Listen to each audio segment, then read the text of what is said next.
Hello friends and followers, and welcome back to another episode on the illustrious Smoe channel. Today is a new painting day.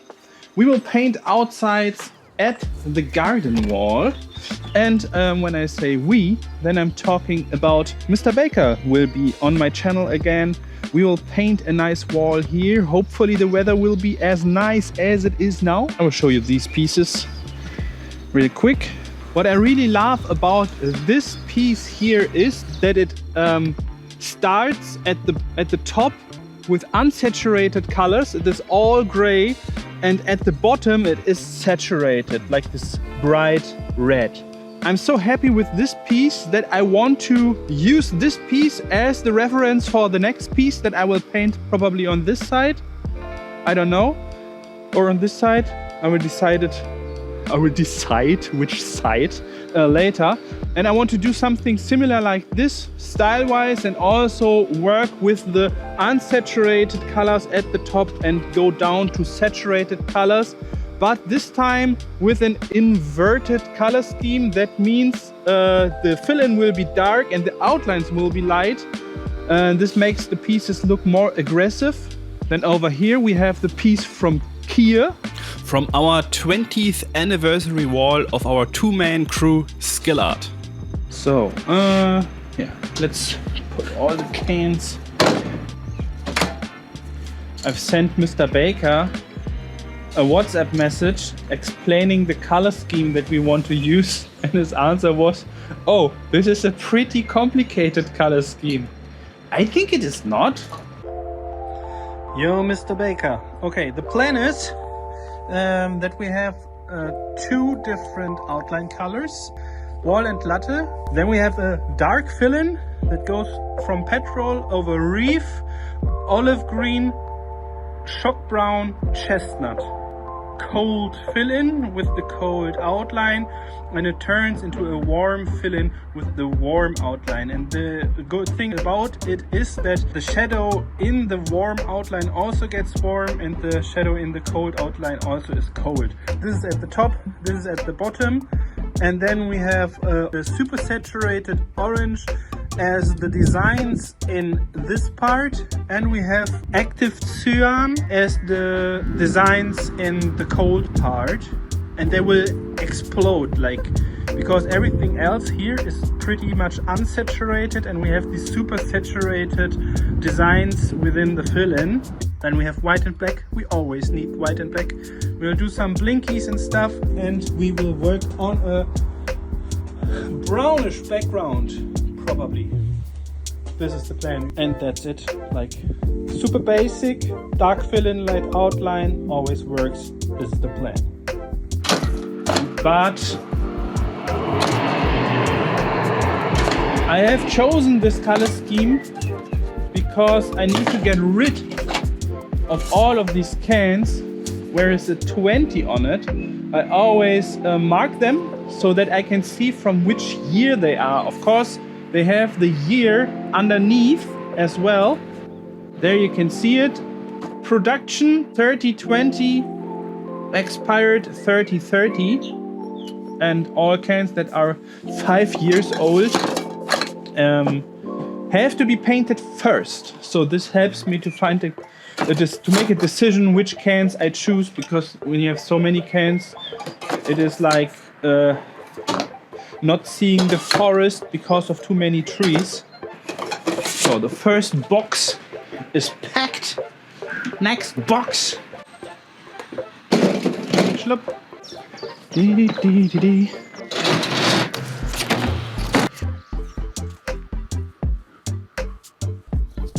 Smell, smell, smell, smell, smell. Smell, smell, no, no, though. These ones here for the end.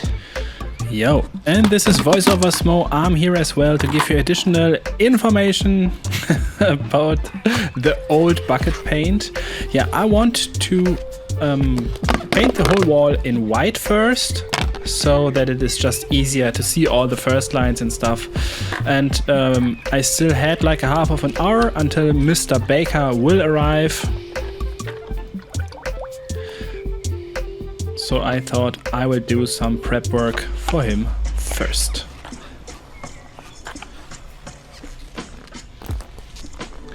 Many people always say that it is so sad that I paint over these pieces and that they are gone.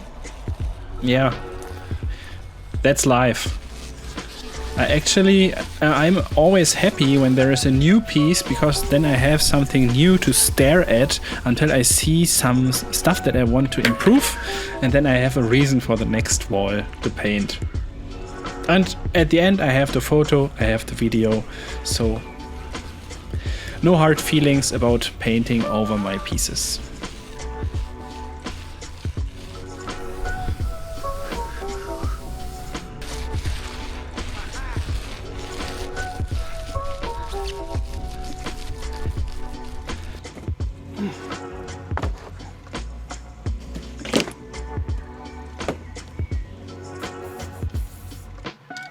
Oh, someone's calling.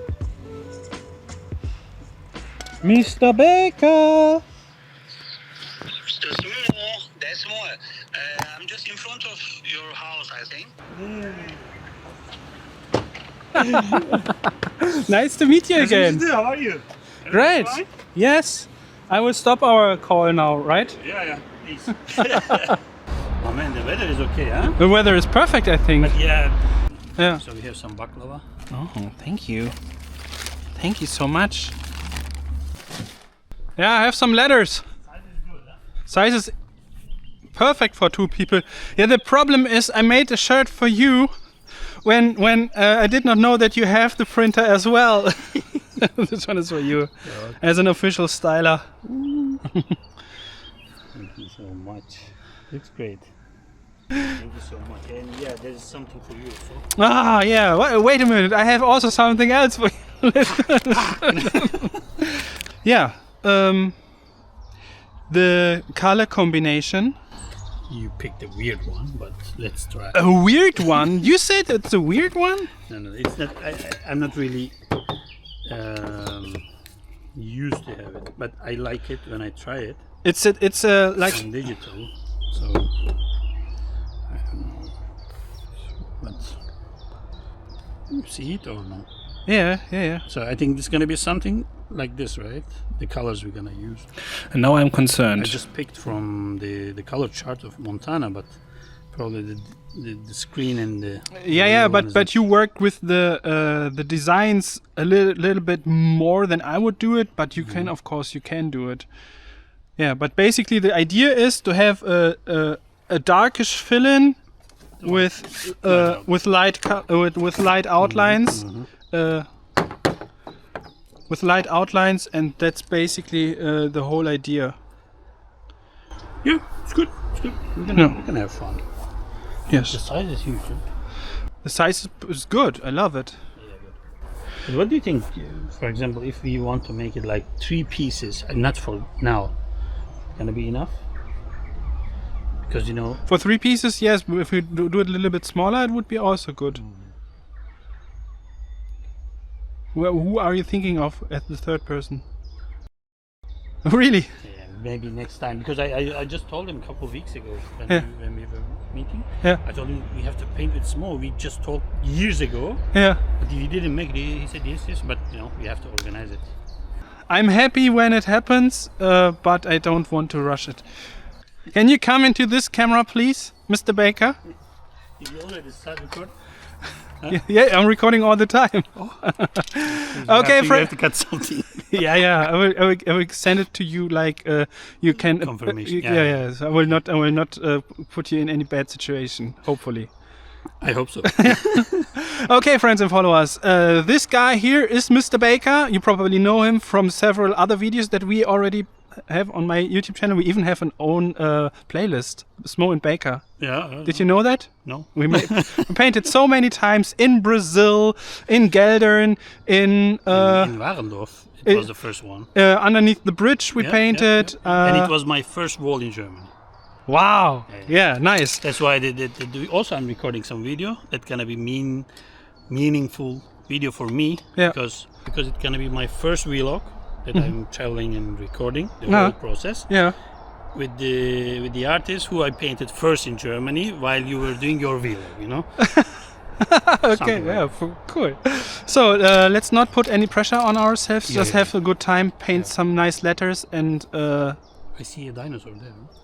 yeah, I love dinosaurs That's great. and action figures. It's so nice. Yeah, I see your video. Good. Okay, yeah, I start over here something like that with some extensions. So probably you can still see the ghost of the old painting. The style gonna be something like this. Yeah, like always, a big B, a smaller A, big, small, big, small, big. Yeah. So It's like the Baker rhythm. back rhythm.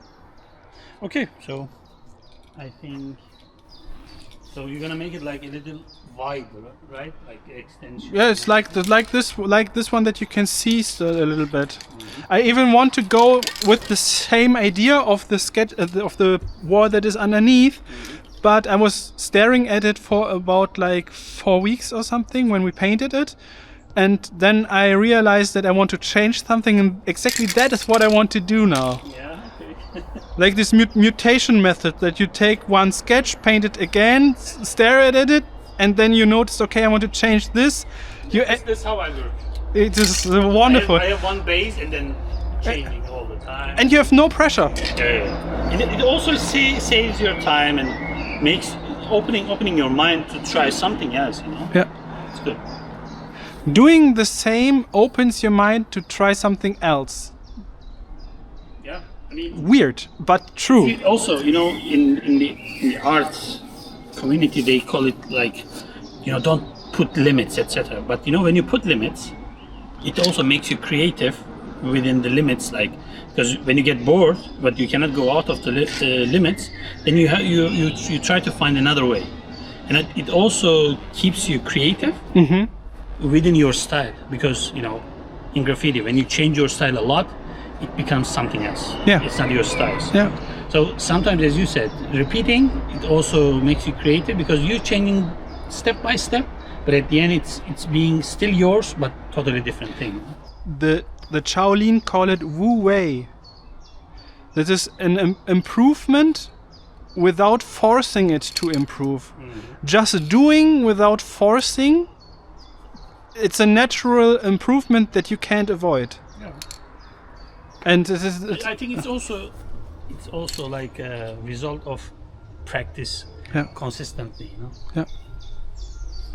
Like if you, for example, look how Mickey Mouse was looking at the beginning, and the goal was to paint Mickey Mouse over and over again. There was not even the goal to improve it. Yeah. It should look the same, but it was impossible to keep it the same. It was improving and it was becoming more realistic, more, the whole proportions more consistent, and at the end they even had to write down guidelines for Mickey Mouse with all the sizes and stuff, so that it does not change too much, because they want to avoid the changing, trying not that it changes, to keep it original. to keep it that way, because it is close to impossible. And this is like the natural change of everything. Wonderful, I love it. So, okay, it will be a very philosophical episode. Seems like that. Yeah, this is probably the question that I get the most. How do I improve my graffiti letters? And most times these questions come from beginners, people who are just impatient. If you want to be the guy who paints 20 years graffiti letters, just start now, and in 20 years you will be the guy. You can't speed the process up. Also this forcing to improve will put so much pressure on yourself. Like, you will never stop improving your letters. I think what also is very important is just to keep the fun alive of painting. Hello. Hello. Now I'm in Mr. Baker's vlog.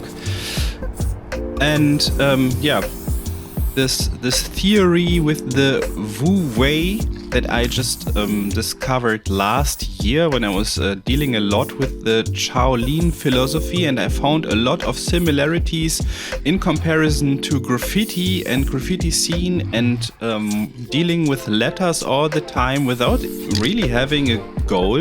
I mean, there is no goal. The worst thing that could happen would be that you paint the perfect graffiti letters one day and then everything else afterwards would be worse. And then you just messed it up. You painted the perfect piece and now you can stop. Yeah, this would be terrible. So luckily I am always able to add some mistakes and add some stuff that I would really love to change later, so that I find the reason to paint the next piece again.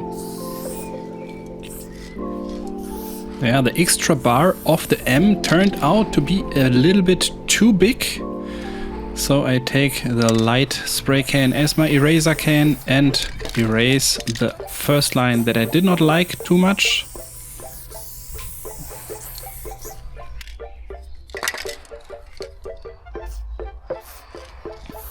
Yeah, after the last raw video, that also was a freestyle, and I was pretty much celebrating all the tiny mistakes in there, I decided that I want to go with a freestyle again in this episode.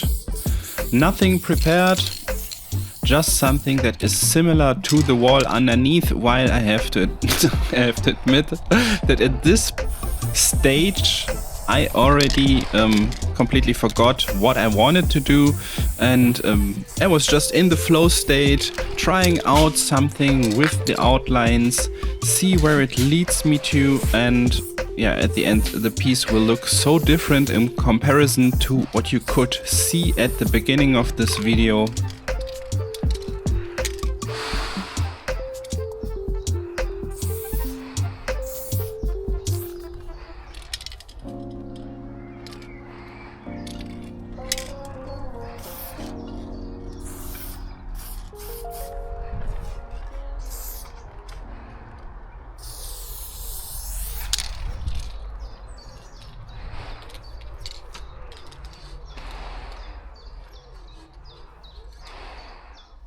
Have some nice birds here. Wonderful. If the street wasn't there, What? the street always destroys the sound. We have like these beautiful birds, and then always like, but without that, perfect. I'm gonna do some doodle grid now. Do a doodle grid. I have even seen writers using VR glasses for the first lines. Yeah, but I even think it is a good way it's getting popular, to be honest. if you have a specific plan and not so much time. No, plus also, you know, I was discussing this one with really some old school big names, Mhm. and they were right. They were saying, okay, you know, shall I prove that I can make my sketches by myself, or I'm already proven? Yeah. So when you use VR, it really saves your time. Like, you know, when you when you put in the right place, right spaces, etc. Yeah. But I think the problem is, like, if you're a beginner and if you have really no skill to make your own sketch, then you download some pictures from Pinterest or something and then put it in the VR and then just make it and act like you did it and it's your own. So that sounds problematic. Yeah. But a lot of people, I think, gonna be using VR more because for saving time, for saving the effort, you know. Yeah.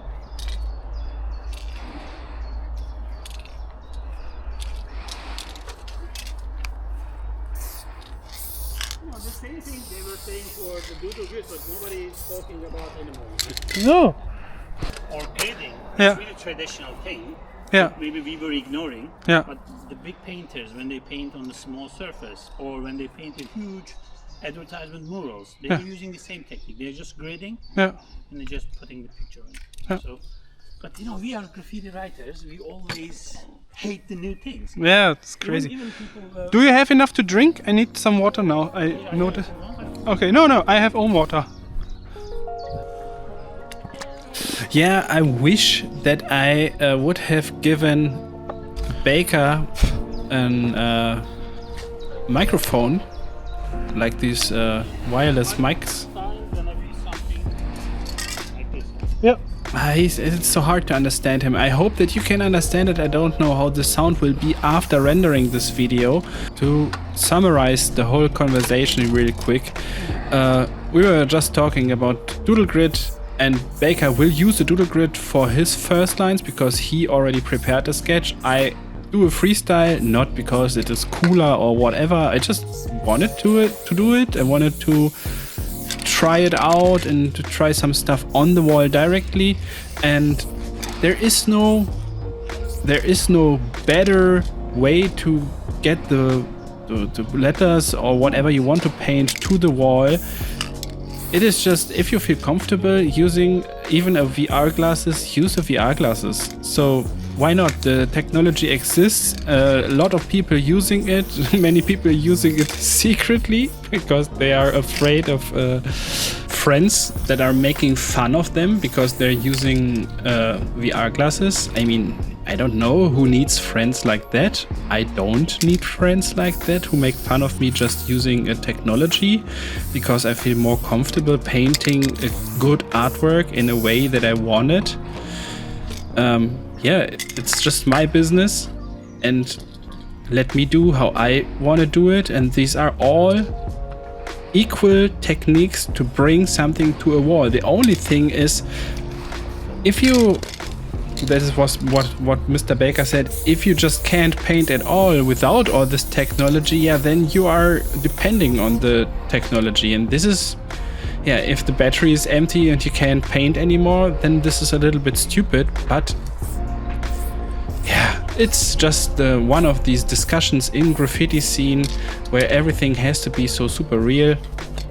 And yeah, I'm pretty open to the VR glasses. I have a video on it that is a month old where I painted a commission using the VR glasses. And yes, it saved me a lot of time. So yeah. And it is funny that the Doodle Grid now has become one of the traditional methods to transfer a design to a wall. While 10 years ago, when we were using the Doodle Grid the first time publicly in the internet, there was so much hate and so many people were complaining like, oh, the Doodle Grid, everybody can paint now. Now it's nothing special anymore. Yeah. Is it necessary to be special all the time? I don't know.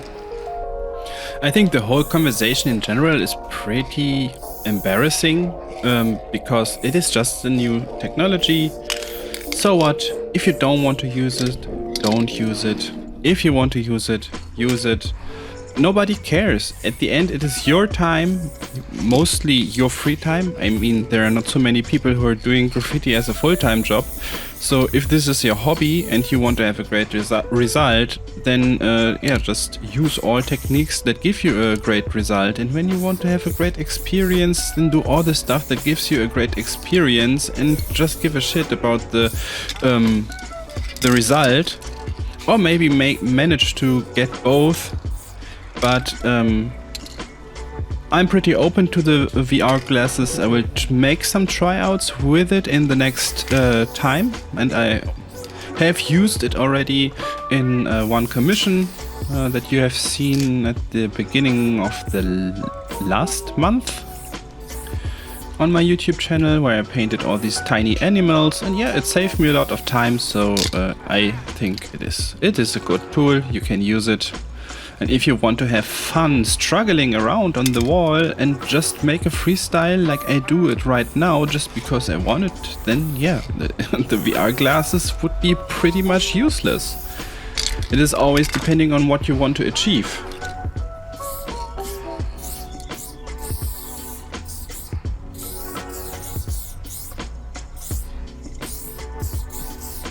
And what I can say is, when I paint a freestyle and I go through all these ugly stages and I have to go some steps back and see at the wall and think about solutions that I could use now to make the letters look cooler.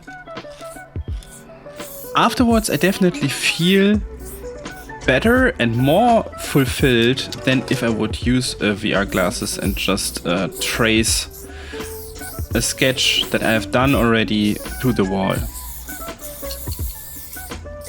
And you have to put this also into your calculation. But if you're painting, for example, when you're painting for money, yeah, then save as much time as you can, because then you earn just more money each hour. And most of the customers also don't care about if you were fulfilled painting what you were painting.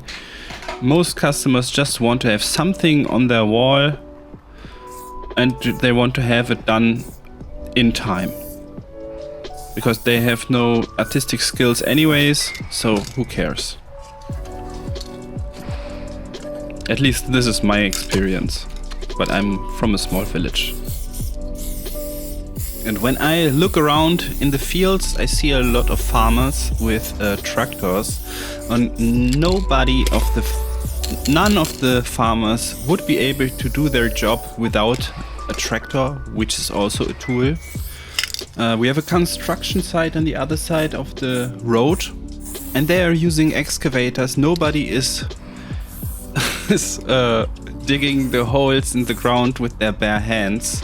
Yes, it is possible, but when you need to see what you want to achieve, do you want to have a good result in a specific amount of time, or do you want to have like the raw experience of digging a deep hole with your bare hands, or painting a wall without a sketch? These are two complete different worlds that you just can't compare with each other, and people are mixing this in the internet. What always causes super weird discussions, because we're talking about two complete different things. The one thing is that you're doing something in a specific amount of time for money for a customer. You most times paint something that you would not even paint yourself. Yeah, take it. A motive that you couldn't care less about. If someone wants his dog on the garage door, a portrait of the dog, then it makes absolute sense to use a projector, use a VR glasses, use a doodle grid, anything that helps to make the dog look as much as the dog, so that the customer is happy. And when you can speed up the time with all these tools like VR glasses, and you don't have to wait for the night like with a projector, then yeah, it's just a clever tool to use to paint something that you wouldn't paint without the commission anyways. But to come back to the graffiti, I really enjoy it to paint a freestyle, and it is so much more fulfilling to paint a freestyle, to paint something that comes out of your hands, that you can create in the moment. Especially as Baker came with a sketch, I had to adjust my wall anyways to make it fit to his wall, so that the whole wall is balanced afterwards. Because it is necessary for myself that everything is balanced. Because it makes me happy, and this is the reason. Why are we painting? We're just painting to make ourselves happy. It is just a cheat code to happiness. Yeah. And if you can paint a commission that you don't want to paint anyways faster, then this also makes you happy. Nobody will give you a thumbs up for a long and unpredictable process at the customer, where you use only a fat cap and you write at the side of the ugly portrait of a dog, you only fat cap only for the realness or something. This is like, don't mix up these two worlds.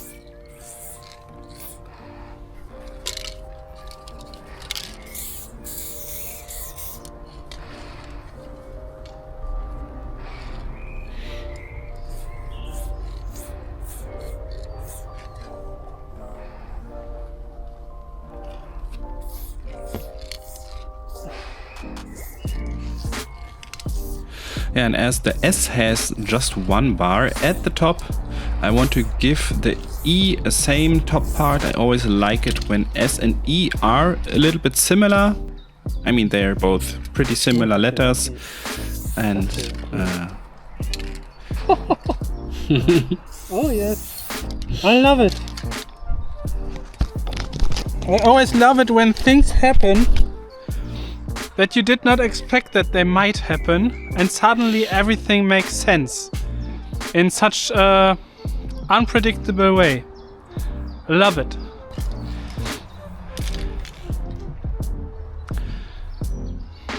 I'm always working with these rules, you know, and I always try to create rules. Like there is in my bottom negative space of the S, there's something round in it, and in the bottom negative space of E, there's also something round in it from the O, and there's a tiny little part in the top space of S, and there will be a tiny little part of the O in the E, and this balances the universe so much, and this makes me so happy. I love stuff like that. Nobody else will see it, but at the end I paint for myself, and when I am looking at this for the next 4 weeks, I will have fun seeing this solution. Yeah. As you said, nobody will notice. No. But that's the detail for you. Yes. that's the detail for me, yes.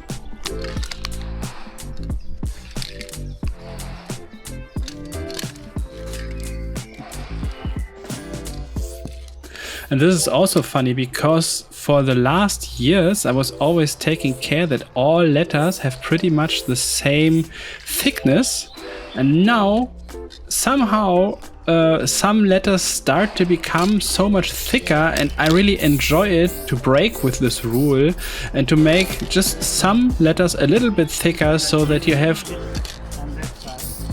so that you have other options suddenly. Yeah, it's good. Okay, right? Yeah, I will. We still have pretty much the same size on the left and the right. It's good.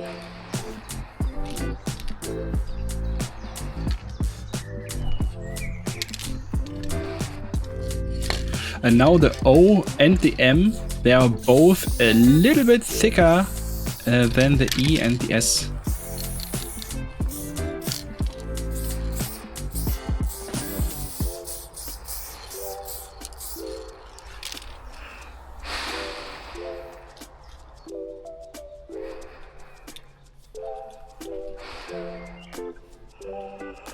Yeah.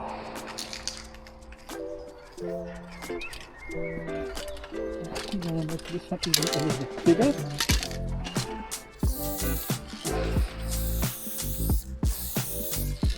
I also gave the M a little bit more weight to balance the O.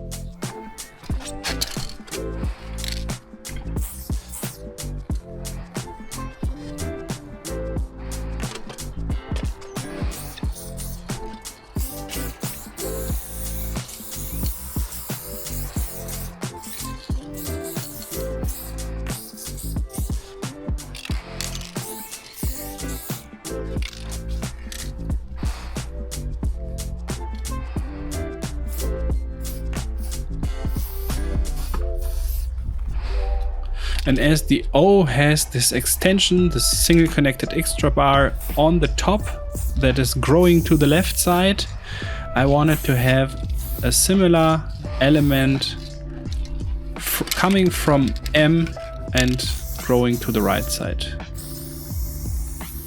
but at the bottom.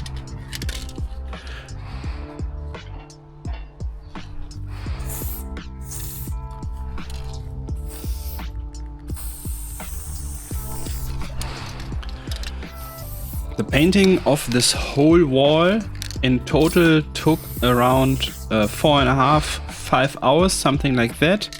We had a lot of breaks and we're talking a lot, and we also had lunch together and just enjoyed a painting day together, exchanging thoughts Yeah, we even wanted to make an interview afterwards. This is why I did not give Baker a microphone while painting, because the former plan was to make an interview afterwards, talking about all the stages of painting and use the interview also as the voiceover for the whole video. Yeah, but it was too late, we were too tired, and we will do it the next time.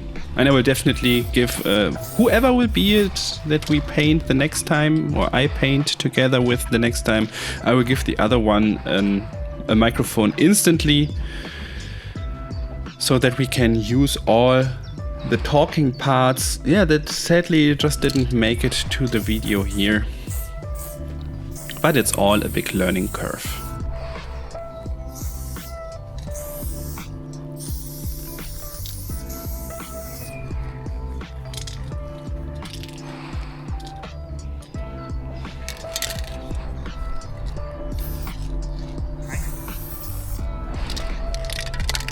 Happy? Good. Baker's also happy. Nice.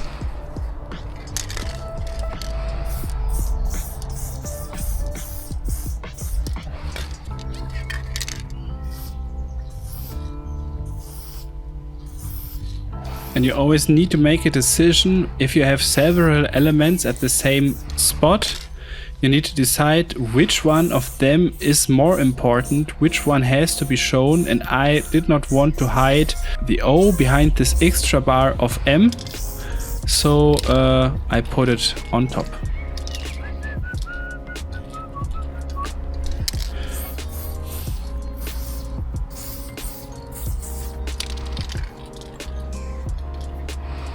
And hearing me whistling or singing is a sign of that I'm already pretty happy with the first lines.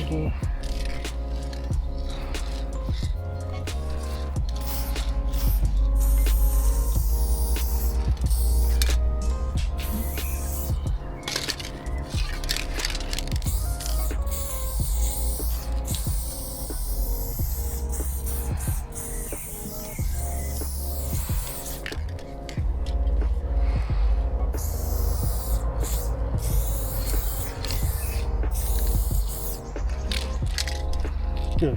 Okay, and now you need a lid there.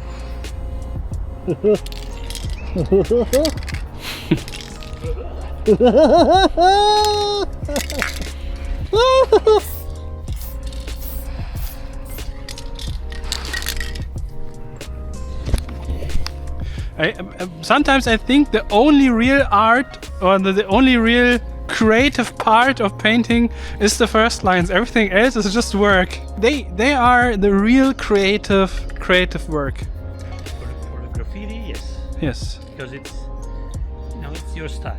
Ah, they're so different. I love it. Okay, yours is getting a little bit bigger to the right side. Maybe I will add a little bit to the right side too. Also on the right side, it's almost same. Like I have only one swing just going up. Yeah, And the but rest- but the your rest is swing, almost same. when your swing will have a block, then it will be pretty massive from No. white. No. Wait. I don't think it will be that big. You know, you already your this part is already huge. Now this one.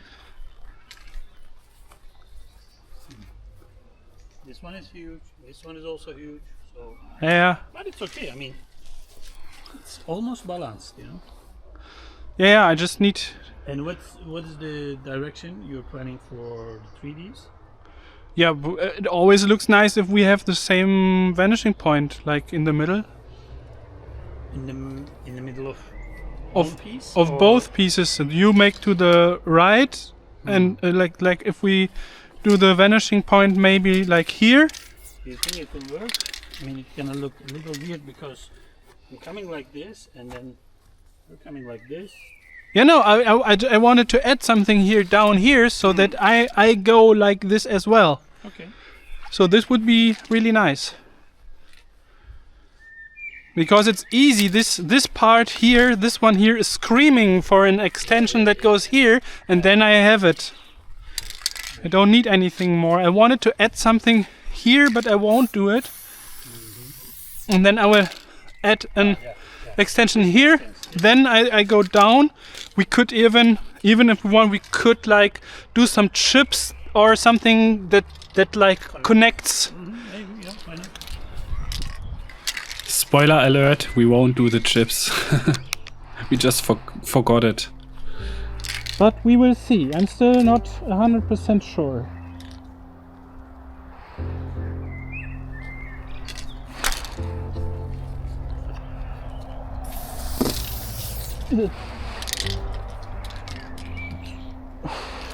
Yo, and with this extra element that is growing out of the extra bar of M,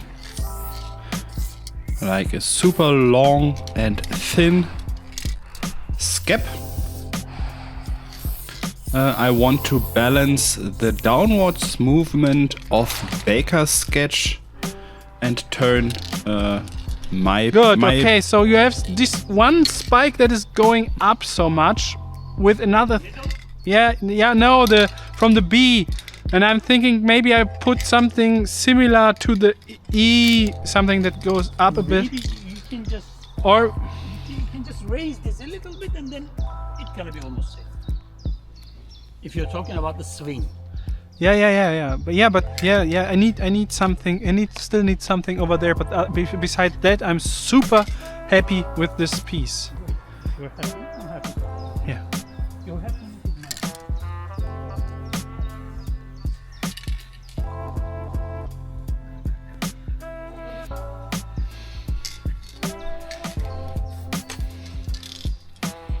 Yeah, there's still something missing on the top right.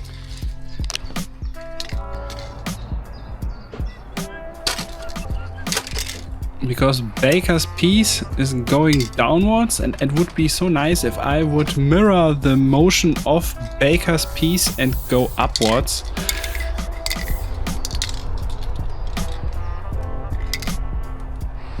And as I am recently working with these leaf shape elements, I just thought maybe I add a leaf here, but this leaf causes that I need a leaf at the other side as well to balance the leaf. And then, yeah, we are nearly there. Maybe some chips. You can always balance a piece with some chips.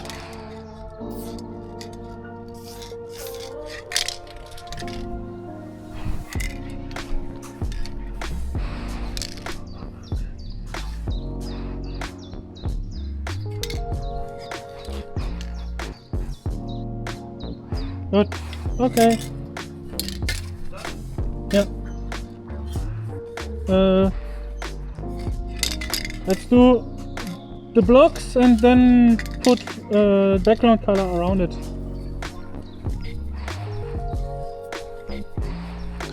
This saves background color.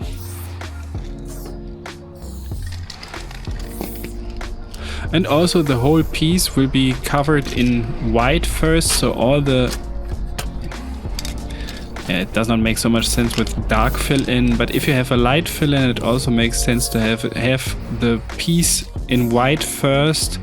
Especially yellows love to not cover that well, and if you have a white underpainting underneath your piece, it always helps to make it more shiny at the end.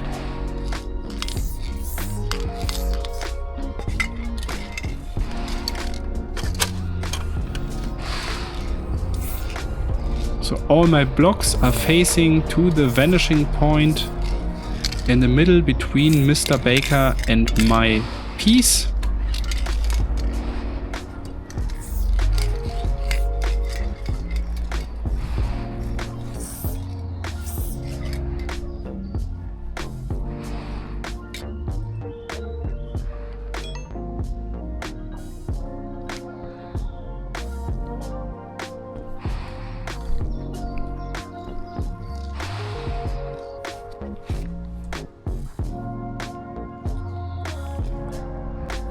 My cameras are overheating.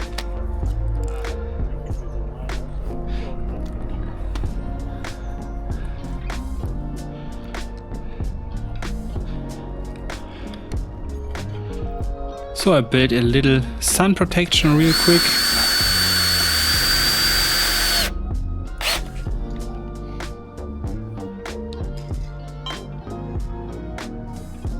I know that your flexibility, like, and then done. You have a solution quick. Yeah. No, it does not have to be beautiful, it just has to work.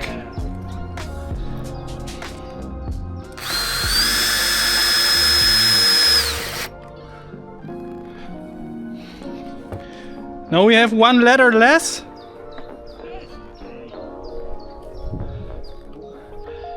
Good, okay.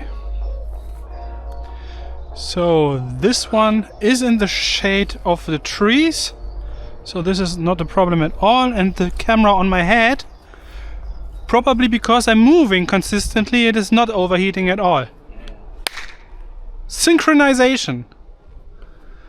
Because then I can see the clap in the 3 rows and You know that. I know all the tricks. Professional. Professional Smoe. When I was using this big table, I thought like, okay, this is way too big. 10 minutes later, everything's full. And where are the cans? On the ladder, as usual. Good. Okay, we need to get a background color. Let's do this first.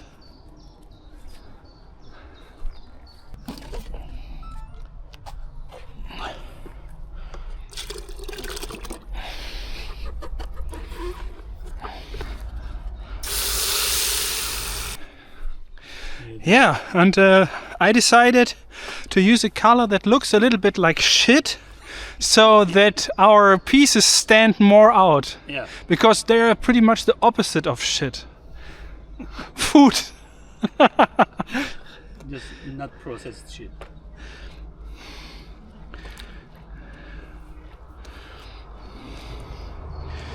Yeah, this is do you know these 1000 years old soups from China? Where they put always just new water and new stuff in there, but it is still the same soup like 1000 years ago. Really? Yeah, and this is like the 10 years old bucket paint.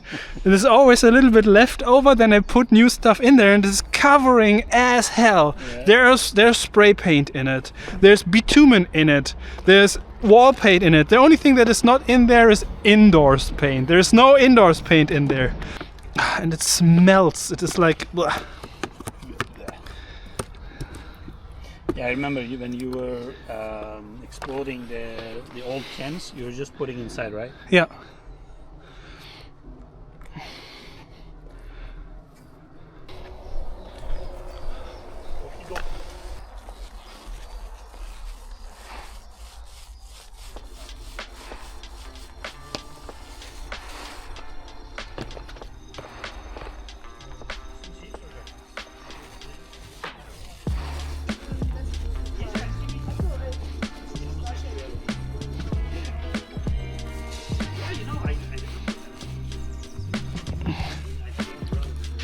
And while I was doing the background, Baker was talking with my wife. And my kids were coming back from school. What do you think? Are you happy with the surface? Is this a serious question? Of course not. It sucks. I hate the surface. Really? Yes. I wanted already to renovate this wall and make it smooth again, but time and money was a problem.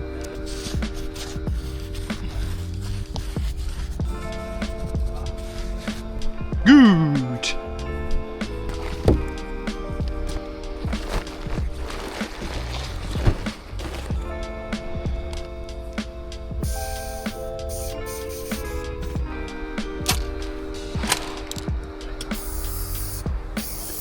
And we start with the fill-in. This should be Reef.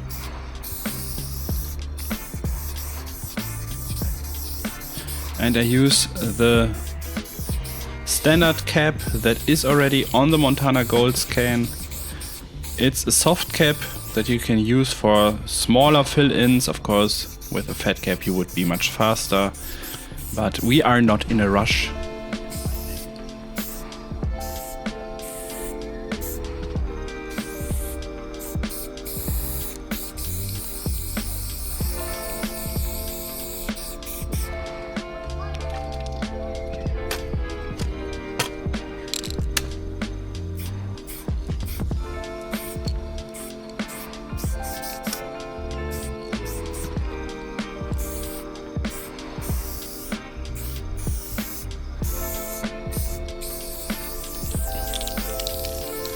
And I always try to fill the letters in a way that always when there is one element overlapping on another piece of another letter, that the other element has a different color. Like for example, this extension of the O and the O will be starting with Petrol at the top and then fade into Reef, while the other letters are Reef at the top. So that the Petrol will give your brain and your eyes another indication that there is one element overlapping over another element, and you can decide better which part is from which letter.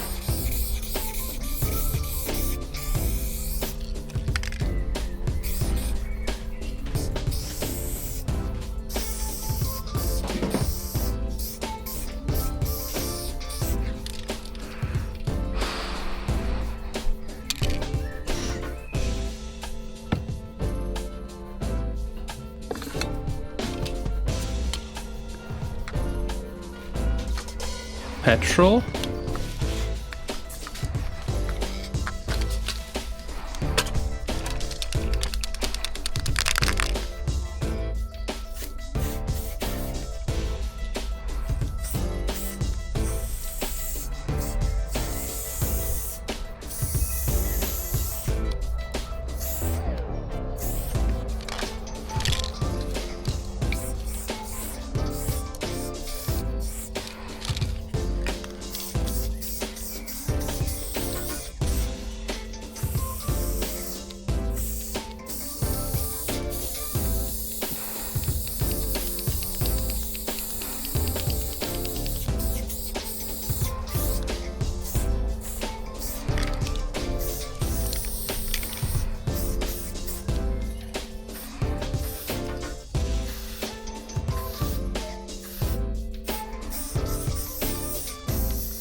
I know that Mr. Baker said that this is a weird color combination.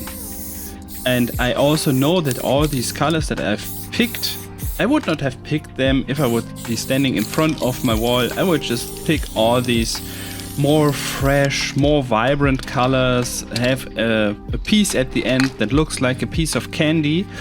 But as all these colors are left over and managed it to turn 5 years in my storage, I knew that I will have a unusual color scheme here.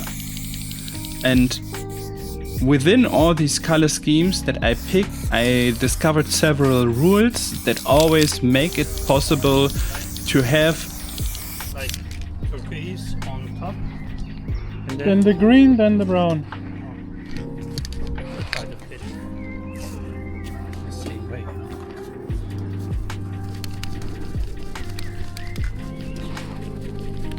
yeah, and I Petrol or the light one? The Reef is the light one, and the dark one is Petrol. the dark one is Petrol, yeah. And I found out several rules that make it pretty much impossible to make a color scheme that does not work. Because the thing that makes a color scheme not work most times is just a lack of contrast. Standing on the shelf. Yeah.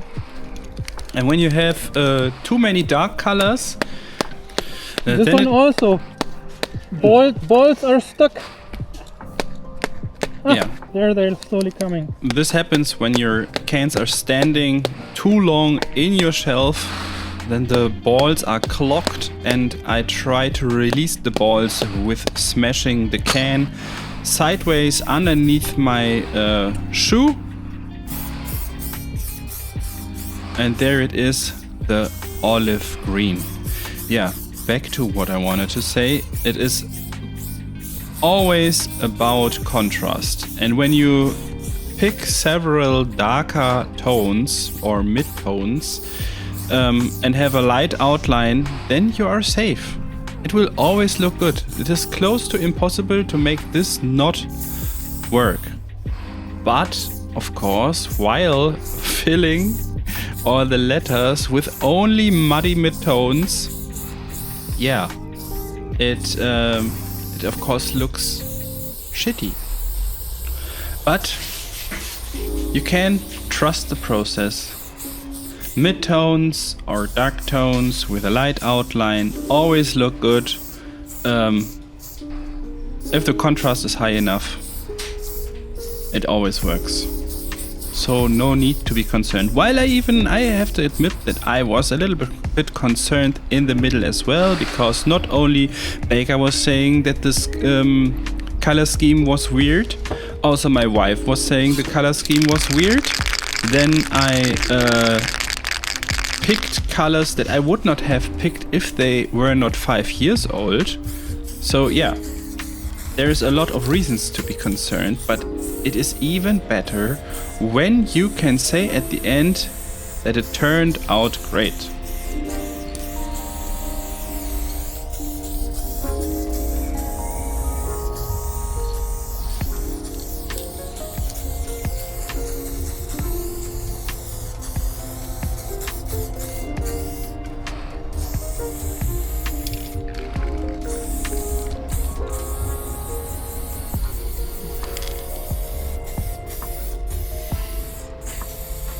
And of course I could always go with orange and yellow fill-ins and black outlines.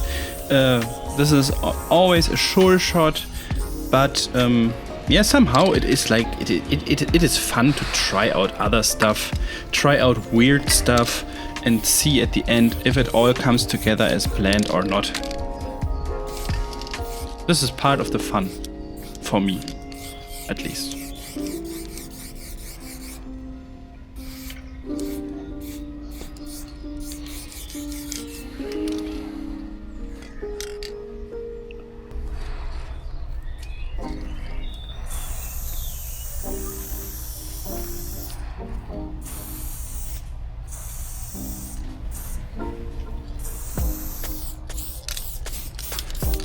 Yo, and as I am recently trying a lot of weird things with colors and trying to push the limits a little bit, I will be creating a course about color theory in graffiti and the use of it, and which rules will help you at what time, especially if you don't have like 300 different colors that you can pick from, especially when you have just a limited amount of cans. What was the most of my life like that I just had like 20 or 30 cans, weird leftover tones from commissions, and I had to pick a good color combination from it. Especially for all these cases, I want to make a course about colors soon, but until then, you still, if you want to learn something from me in a course, there's still the Smoe class. In this class we go through everything I learned in 20 years of style writing. We start at zero knowledge, we use scissors and other unusual tools and techniques to learn the secrets of letters. Step by step we go more and more complicated, learn how to add arrows and extra bars, and the best is this course does not only have 26 pre-recorded videos with more than 6 hours of video material, it also is combined with a group discussion where the other classes and I can see and discuss your sketches if you want. Recently there are just a few classes in the Smoe class, so this might be a good opportunity to start. So please check out smonova.de, read everything about the Smoe class, and if you want my feedback and get a different view on letters, this might be interesting for you. Thank you!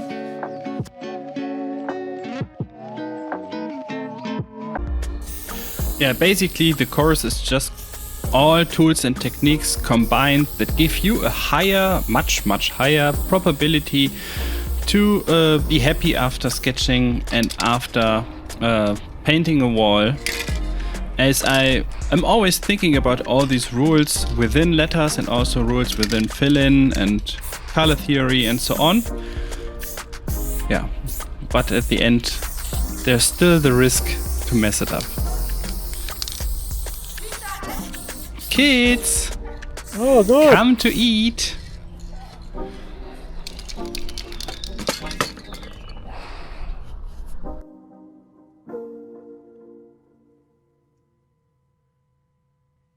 Okay.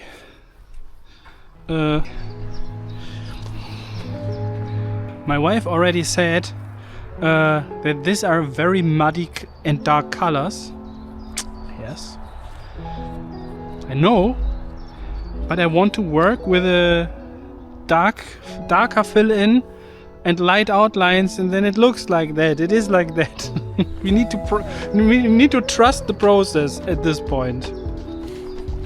Yeah, and this is the wonderful thing. When you're surrounded by people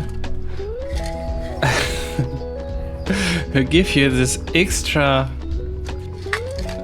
concerns and doubts, it is not like that you don't have them already in you. No, it also is like, do you really think these colors are good?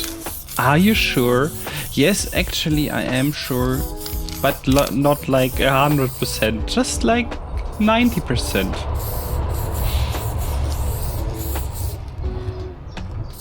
And at this moment I really hated the olive green.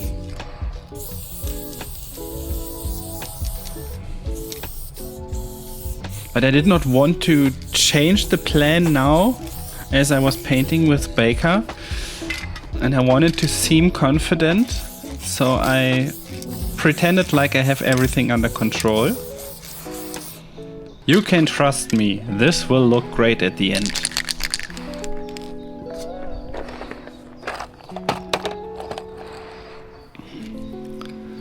And I take the calligraphy cap, because it's a very dusty cap, perfect for smooth fadings, also good for fill-ins.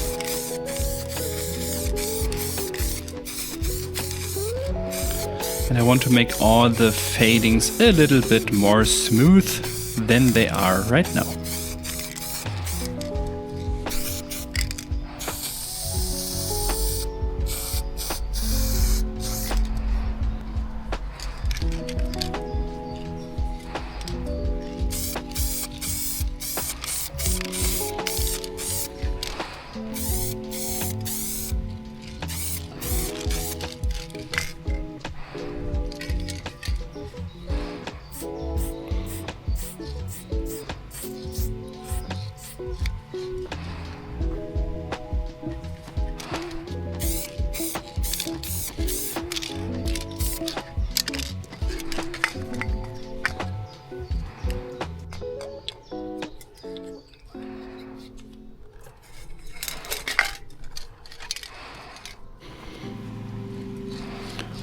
And to make the top part of E a bit more visible on the M, as both of them are in Reef, I add some Petrol to the top of E.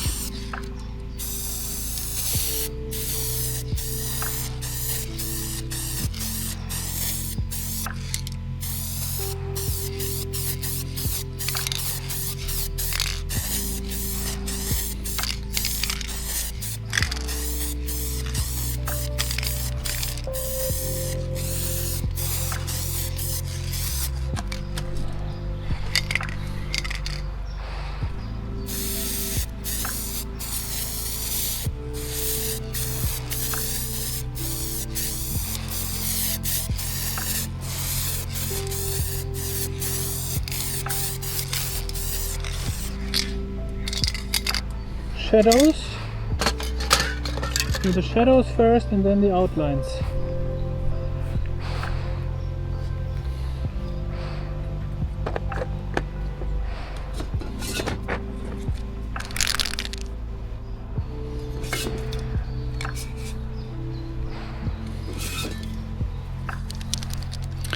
Shadows first, then the outlines.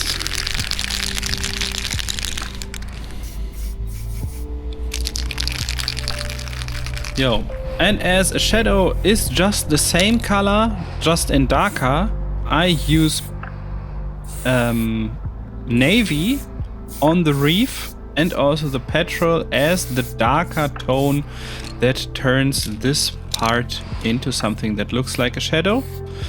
And for the green and the brown, I will use a military green that is a very dark greenish brownish tone that also works for both colors. So I don't use different shadow colors for the Reef and Petrol. I just use one very dark bluish tone, navy, and for the green and brown I use one very dark, natural tone that is in the middle of green and brown, and that is military green in this case. The only thing that I would just not suggest as a color is a tone that is lighter than the fill-in at this point, because then it is absolutely not possible anymore to identify it as a shadow. The nature of a shadow is that the shadow is darker than what would be at this point without a shadow.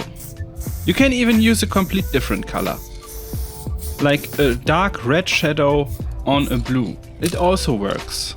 Not as good as a dark blue on a blue, but it also works when you don't have the color available. Use what you have, it just has to be darker. There is always a way to make everything even more accurate, but I also think that accuracy at some point, when it becomes perfection, then you're just not doing it for yourself anymore. I just want to have a good painting day and all my shadows are more or less wrong. It is absolutely okay if they look right, then I'm happy.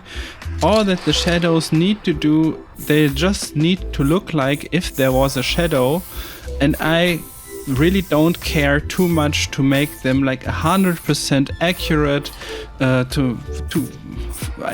because it's not necessary for me. I'm just too stupid and I don't want to waste too much brain energy in making all shadows absolutely right.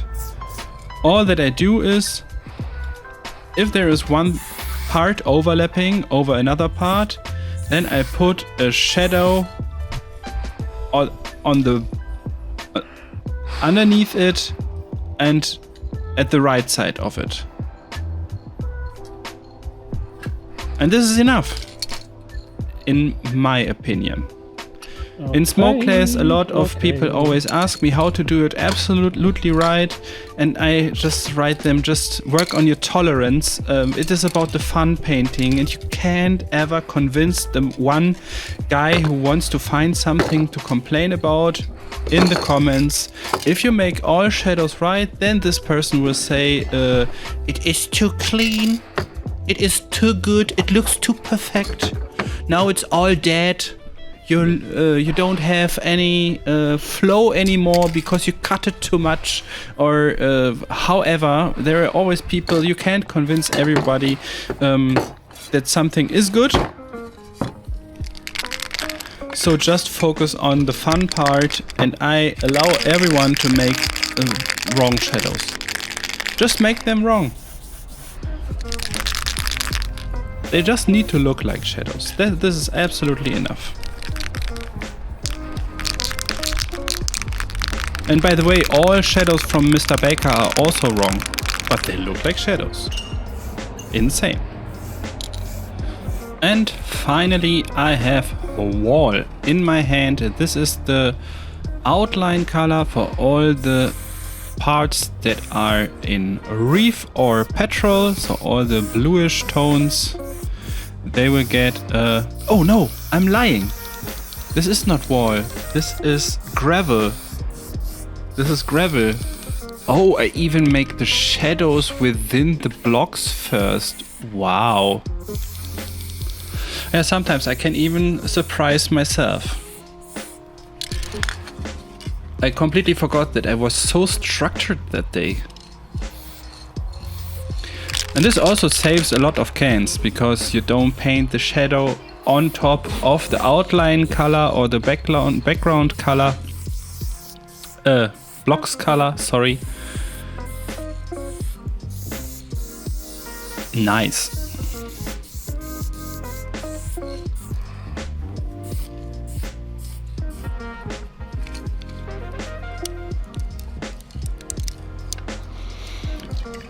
The cap was a little bit stuck because there was so much dry and old spray paint all around it. So I had to rotate it a little bit to get it free again.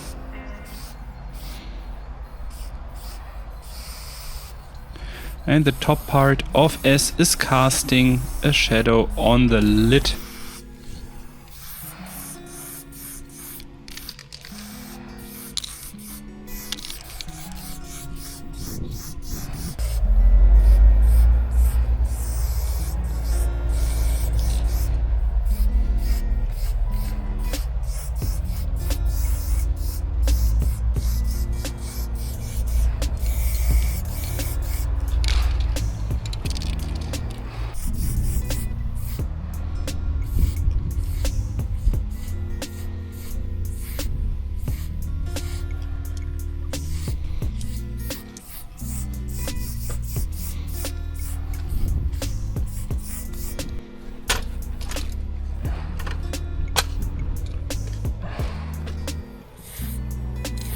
And all parts that are facing downwards, of course, will be darker, because the light source is coming from the top left side in a 45 degrees angle.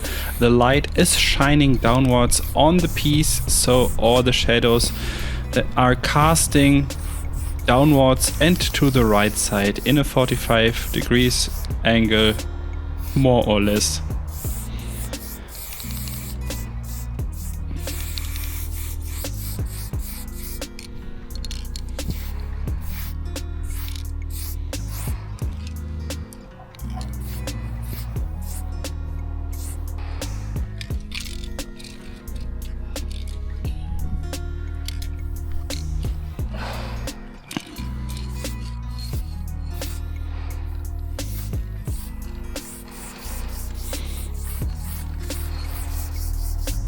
I made a mistake here because I was putting too much background color there where already the block is, but the advantage of the spray paint is that you can paint with every color over every color, so now it's not visible anymore.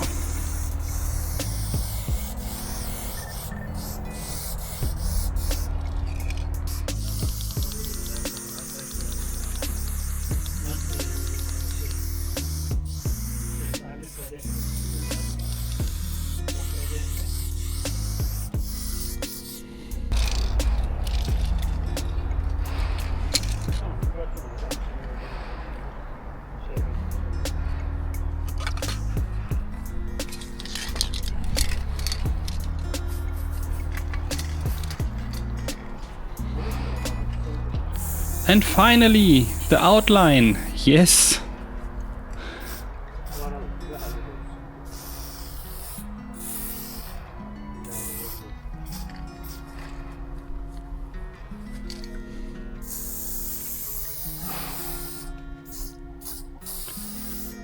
And now everything gets clean.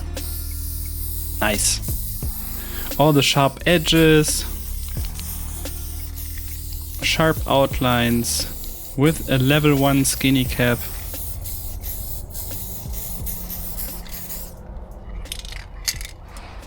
And I use wall for all the outlines from the parts that are filled in Petrol and Reef. and use latte for all the parts that are filled in olive green and shock brown.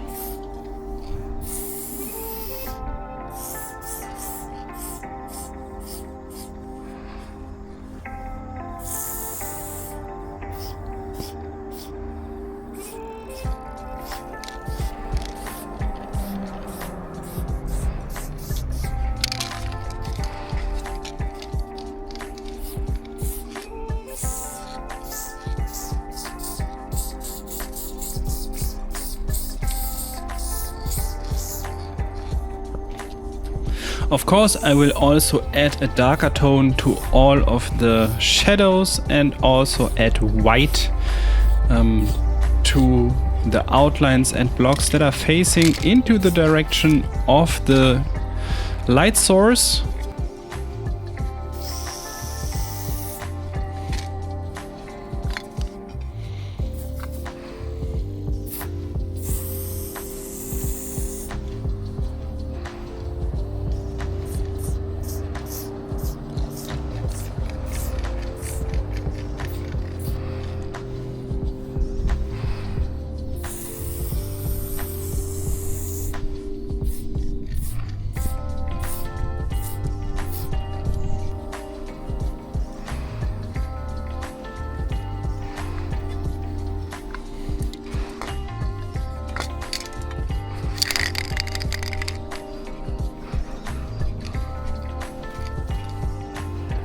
Oh yeah.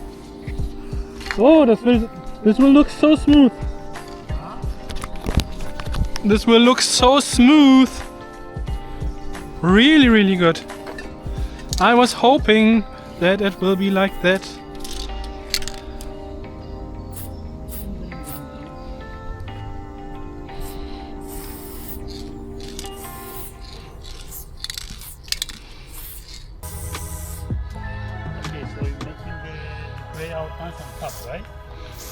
The gray outlines where it is blue and the beige outlines where it is green and brown, while yeah, there is not such a big difference between them, but Yeah, this would be cool if I had taken like an orange at the bottom, not like this latte color, because the latte is not really warm enough. The plan, the idea was there. It also works. It works fine when I'm sitting here in my office doing the voiceover and I just look outside the window. Yes, it works fine, but I would love to go even more extreme with the color changing outline in one of the next pieces.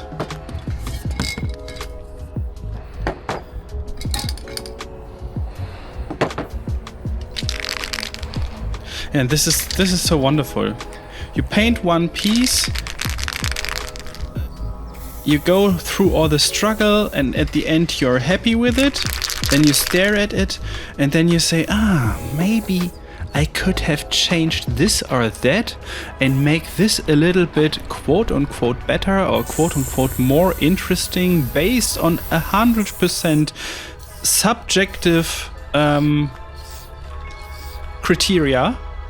It is all about what do I feel, what do I think is interesting, what do I want to achieve the next time, and then you can just do it. It's perfect. This is what I love the most about graffiti letters, painting graffiti letters. It's just wonderful. You don't have to please anyone else, not a customer, not painting a stupid whatever the customer wants. You're just free. It is just between you, the wall, what your hand does. Many times your hand does not really do what your brain imagines it might be able to do. It is always a little bit of a compromise. Yeah, and at the end, the feeling that you have when you come back from painting.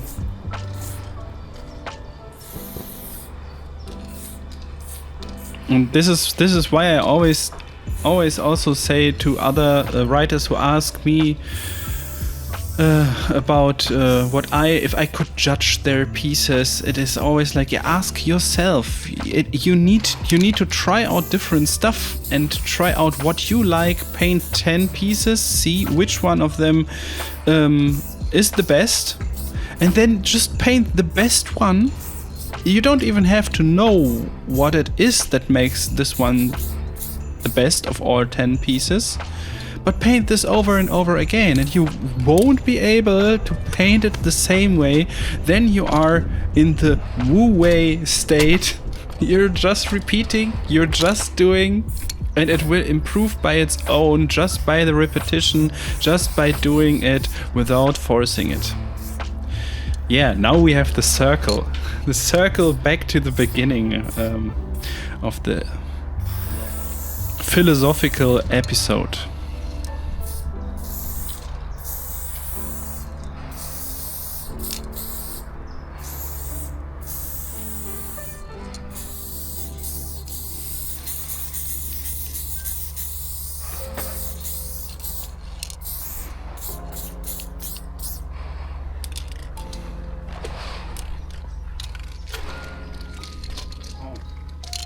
Do you use any lighter shades of this?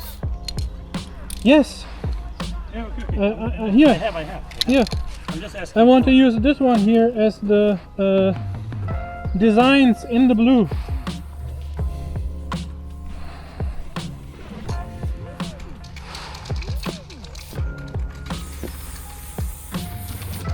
A tiny block of the scab from O on top of M.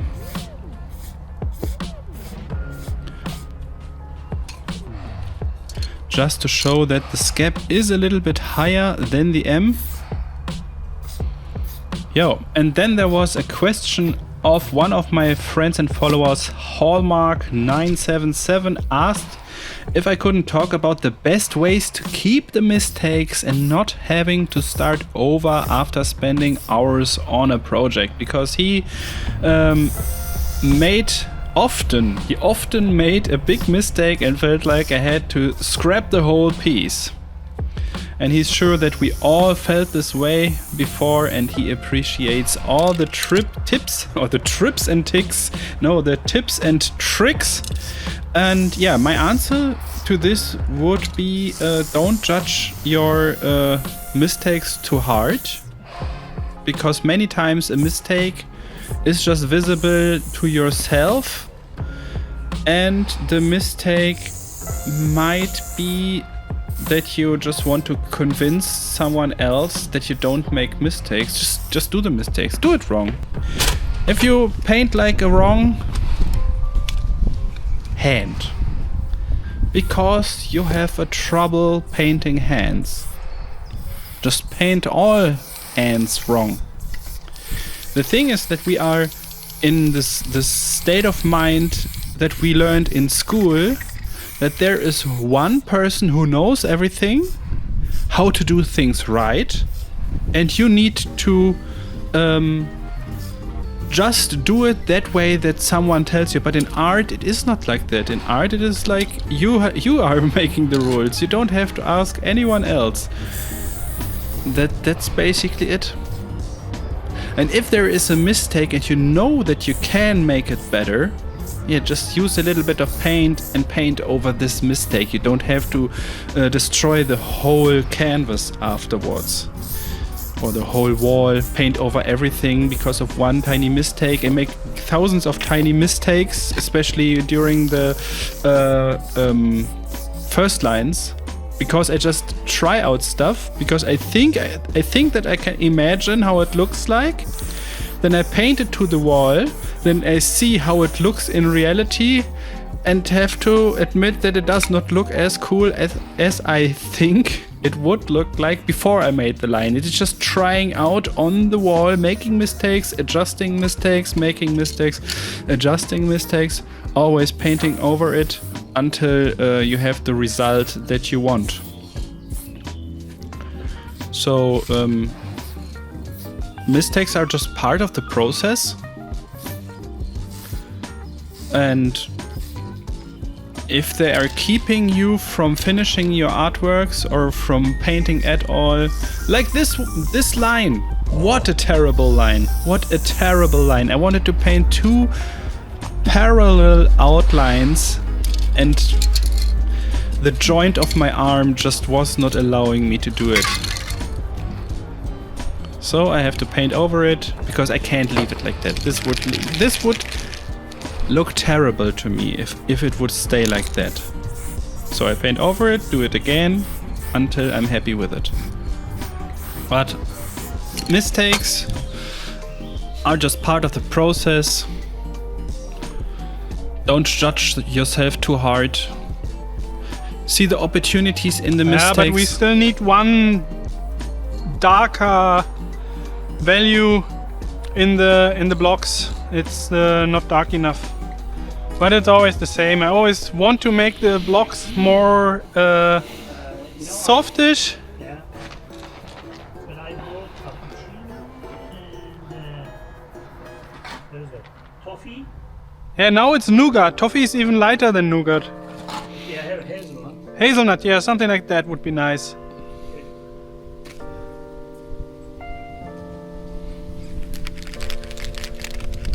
Let's see how it looks.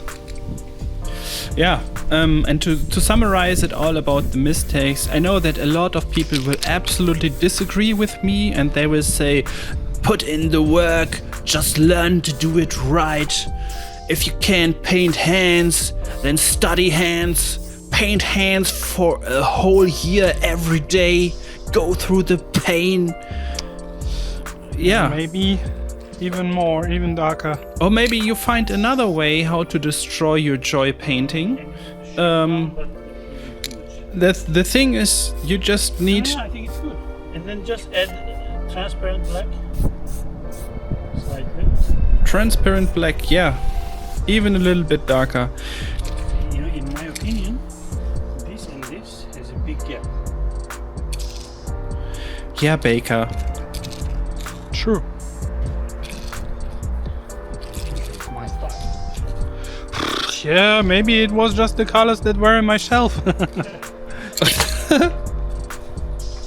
Yeah, just don't judge it everything so hard. If you just can't paint the hands the way you can paint them and don't pretend to be the man who can paint hands. And when you paint hands just the way you can paint them, after some years they will change on their own. Maybe not. In any way. And maybe afterwards you will just paint comic hands or yeah. Just don't judge yourself too hard. Everything that destroys the fun painting is definitely worse than making a mistake.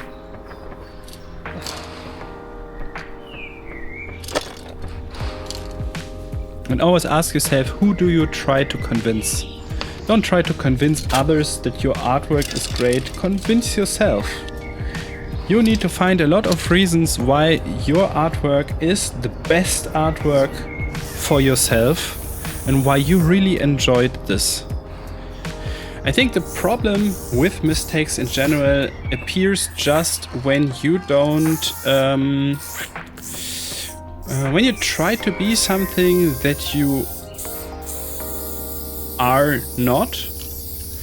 I think even the people who are using secretly a projector or who are using secretly the VR glasses and so on, they are so vulnerable, and these are most times the people who are trash talking in the internet so much. Most times people who are negative against you and the way you're painting and the way you're doing stuff, they're most times not happy with themselves. If they were, they wouldn't just not be like that. I have a lot of experience with people in the internet having weird opinions, and at some point you just don't care too much anymore. All my goal is just to keep the spirit alive. The spirit of the first days when I had the spray can the first time in my hands, or when I even was just sketching and never used a spray can before, but I was so fascinated about these letters and it was so much fun just to paint them. And the older you get and the more responsibility you have and the less time you have, because you have kids, you have a family, you have bills to pay, pays to bill. Yeah, then it gets harder and harder, and this is why I am so strongly promoting the fun of painting and not like doing everything right, because it is impossible.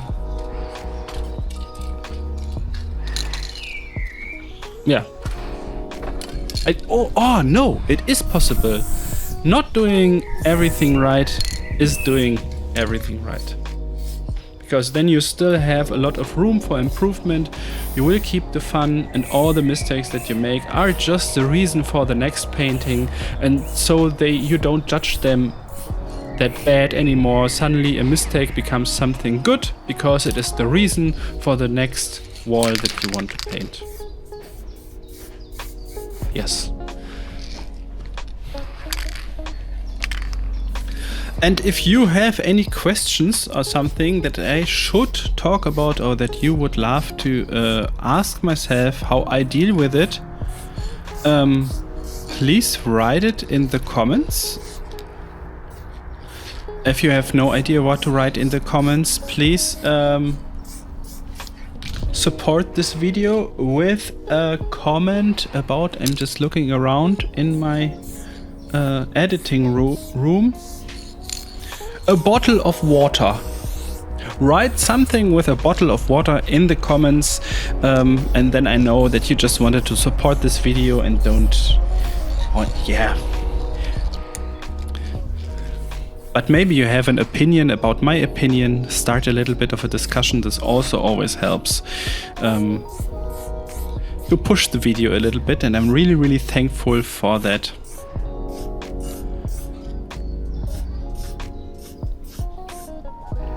I had a lot of funny comments. Oh, all right, write your most favorite joke underneath this video. This would be fun as well.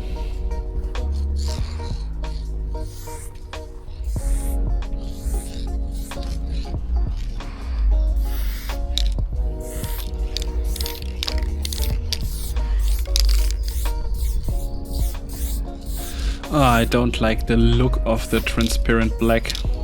Always looks so dirty.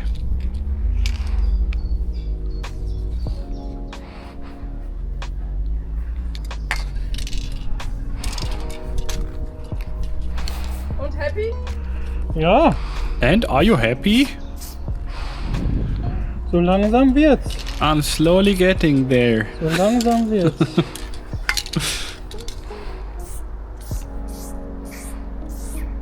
Yeah, and this is also a fun fact about the process. At some point you are just not able to judge anymore if it is good or not. Then you really need to trust the process and trust yourself, because I knew that after painting this piece, I thought it is kinda good, but I was not like able to process it anymore. And now, some days later, I think it is phenomenal.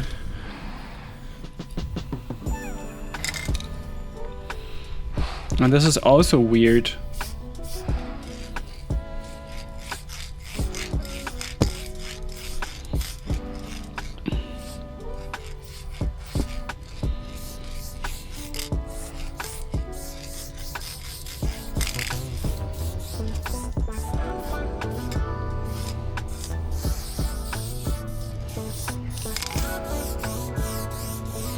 Yeah, this fading is really not good. It looks dirty.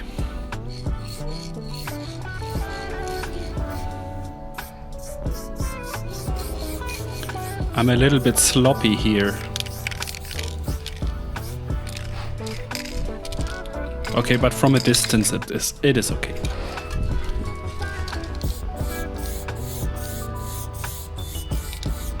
Oh no, I even rescue it with some nougat.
So all holes are getting dark at the end.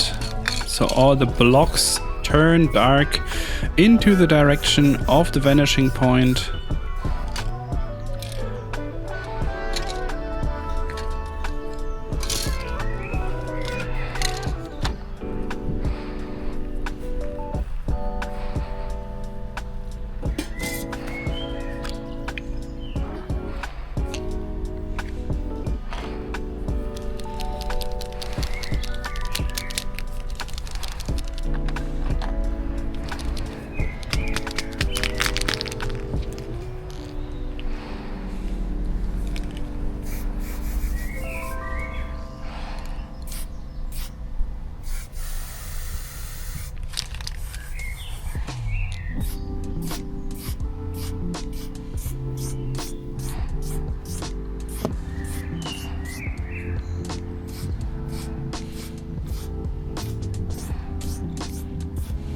And of course all the holes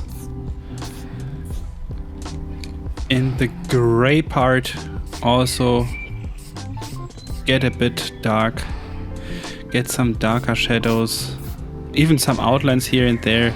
Not everywhere, I just thought it makes sense to make them here a bit darker.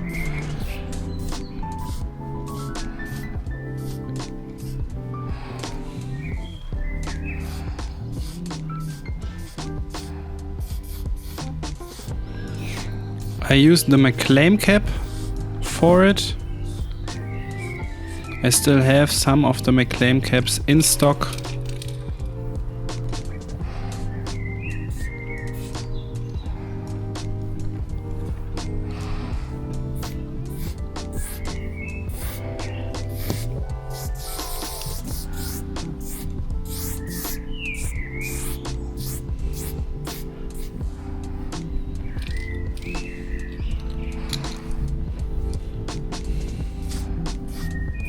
And now as all the outlines are there, the whole piece does not look that muddy anymore, but of course there will still be some white added to it and some darker drop shadows, a darker cast shadow on the wall.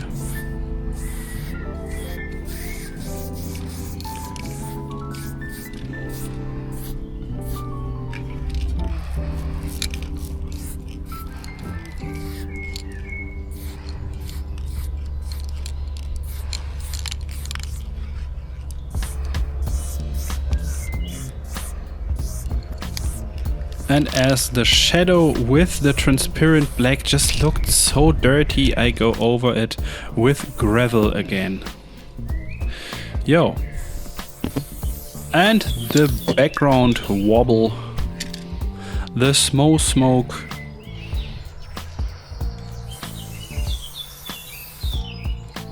Just a wobbly line with some holes here and there. And some bubbles around.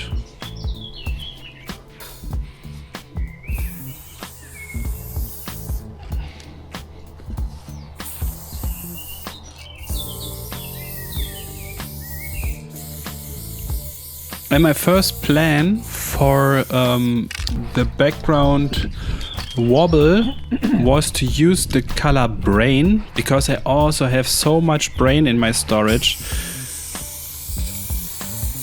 But I will change this in a few minutes because it is just too close to the outline colors,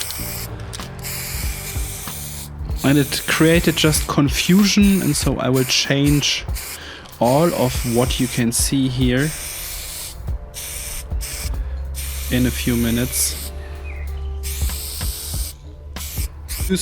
And I want to use these few minutes to say a big thanks to all my patrons who support me on patreon.com with $5 each month, just to support me a little bit to make more of these wonderful videos with a lot of information and everything that you like. Thanks so much to my patrons, to my helpy gang, that's how I call them. If you want to join, check out the video description. You can see videos earlier there and also find your name somewhere in the video.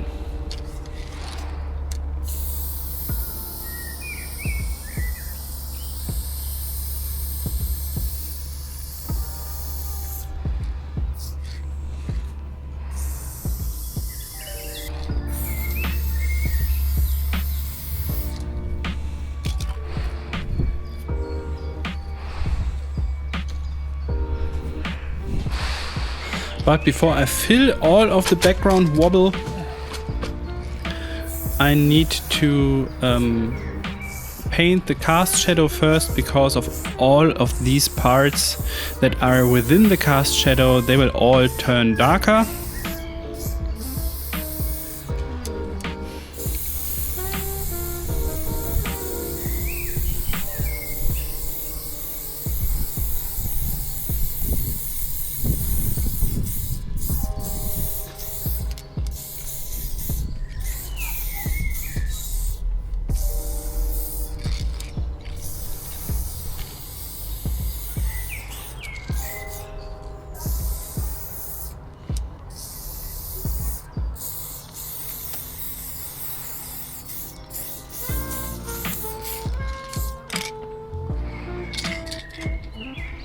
Yeah, there you can see it. Like the wall and brain, they are pretty much the same value, just different colors, and this causes just too much confusion over there.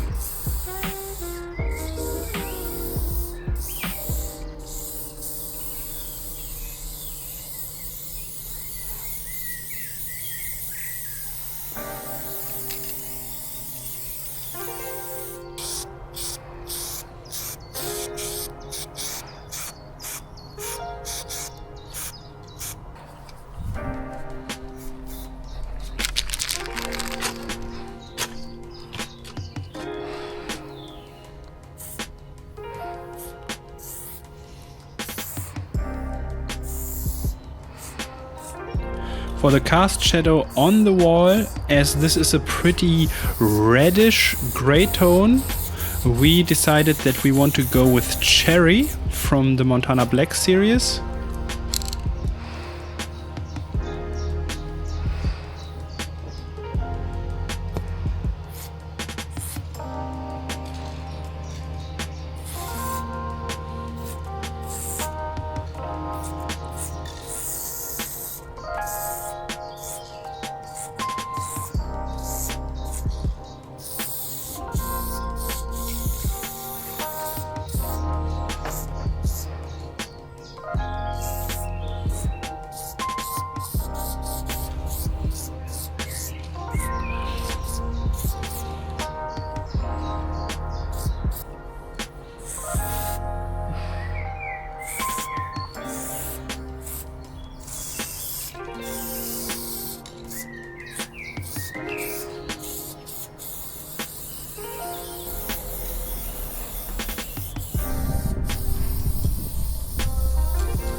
What? It's a huge drop Yeah, shadow. it's a big block as well. Yes, it's a big block as well. A big block causes a big cast shadow. Yeah, and as the brain is a very light reddish color, we wanted to use a darker reddish color on the background wobble as the color for the cast shadow. Yeah, but somehow this all just did not work that well like we expected.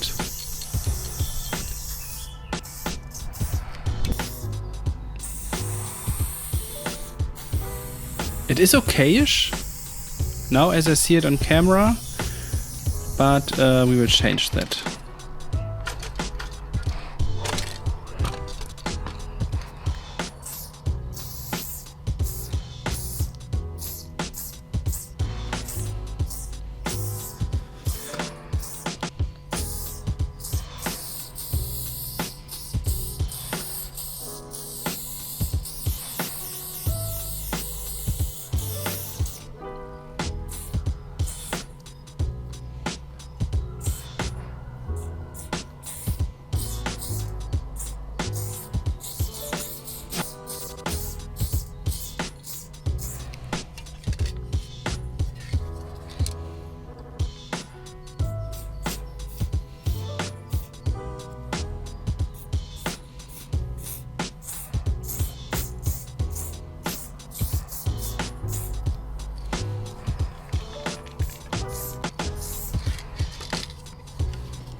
I'm whistling Cherry Cherry Lady from Modern Talking just because I was using the color Sherry from the Montana Black series.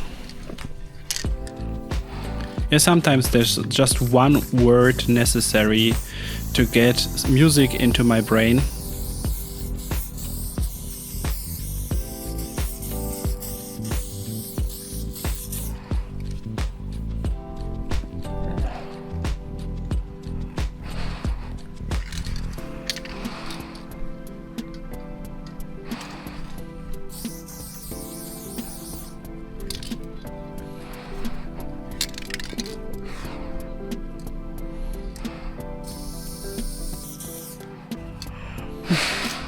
Good.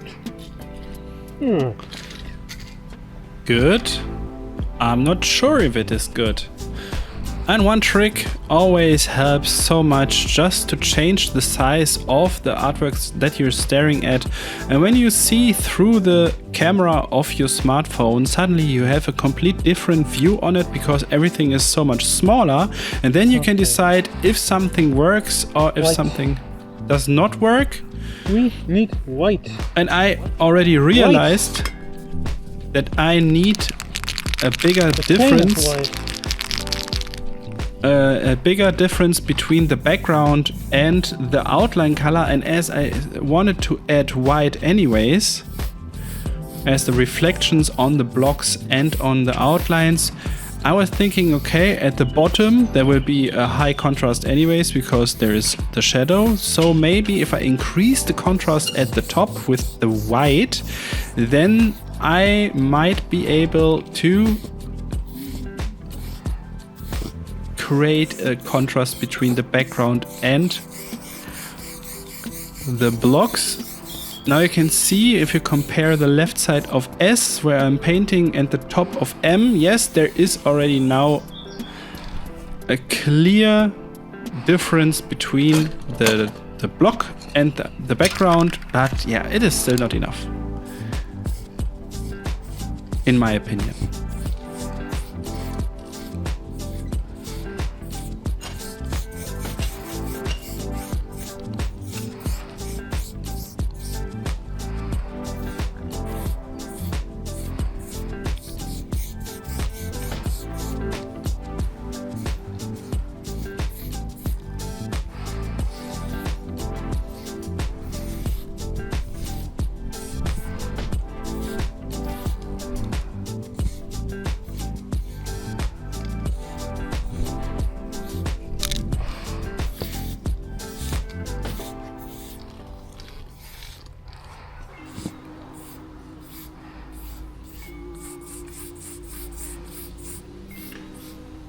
So all blocks and all outlines that are facing upwards or facing to the left side get a little bit of white reflections on it.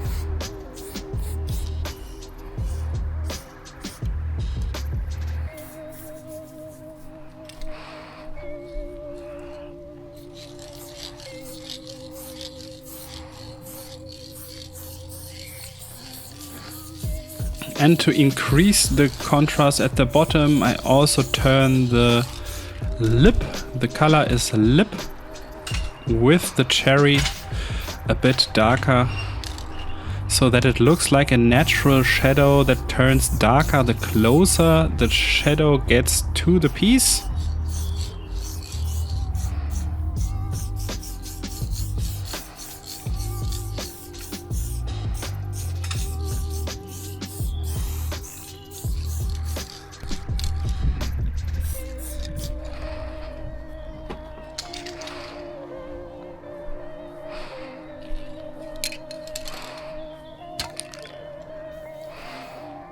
Checking it again through the phone.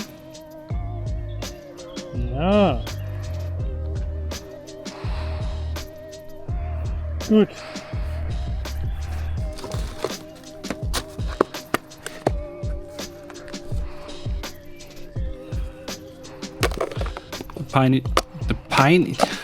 What is wrong? The tiny pink stencil cap.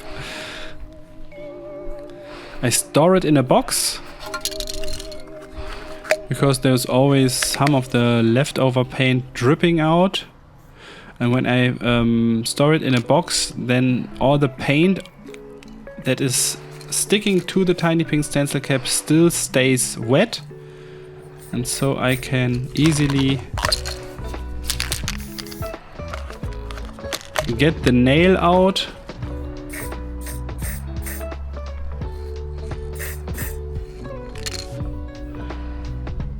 And I store the nail at the top of the tiny pink stencil cap because I drilled just a hole in there so that I always have a place for the nail to clean the tiny pink stencil cap, as the hole loves to clog. I have drilled it to 4 millimeters. It is way too small when you get this device. I think it has a 2 millimeters hole or something, and this clogs immediately. And 4 millimeters is thin enough.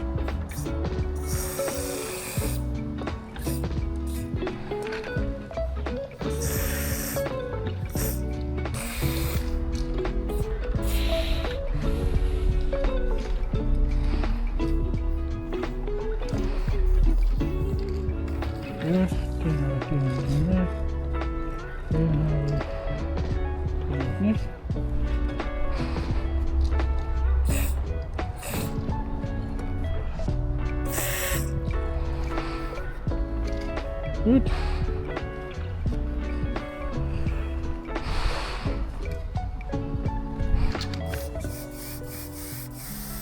And now the designs. This is active cyan.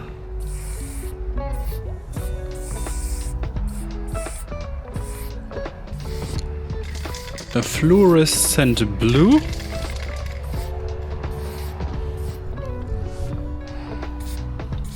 In reality, it is much more shiny than it looks on camera right now.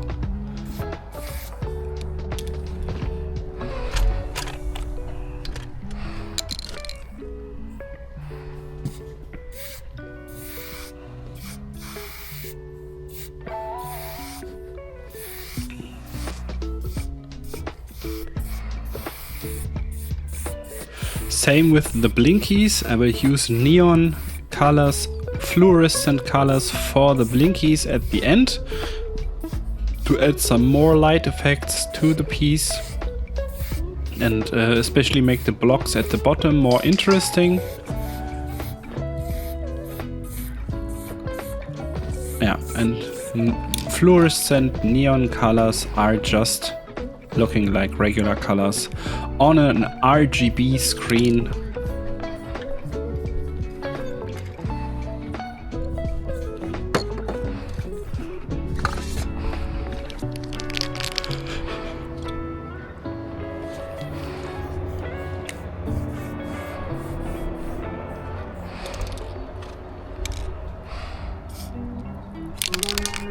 All the brown and green parts get some red-orange designs.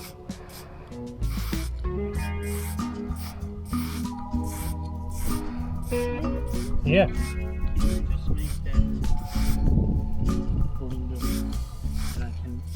Yes. Baker asked me if I would paint the background wobble for him as well, so that we have the same background. And Yes, then yes. I decided that I will go with Litchi, the color Litchi from the Montana Gold series, as the background wobble, because Brain is just too muddy and there is not enough difference between this between Wall and Brain.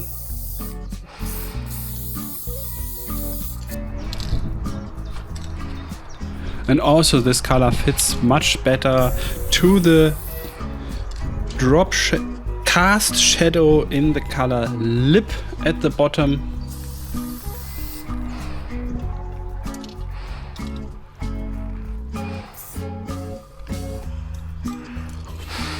But before I fill my whole background wobble, I will do the first lines for the background wobble at Mr. Baker's piece 2.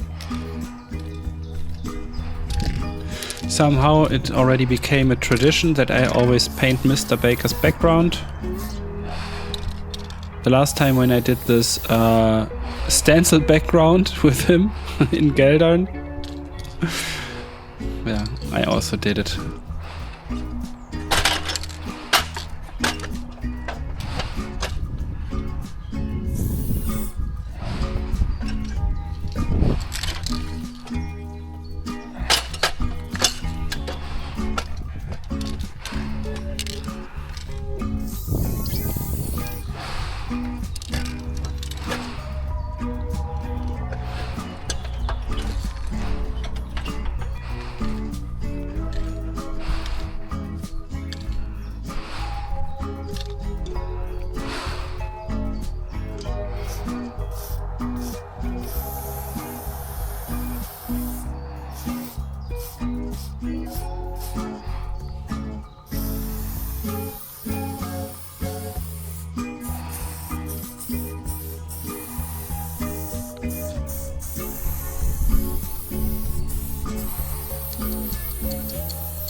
Yeah, and the Litchi makes the whole piece so much more fresh.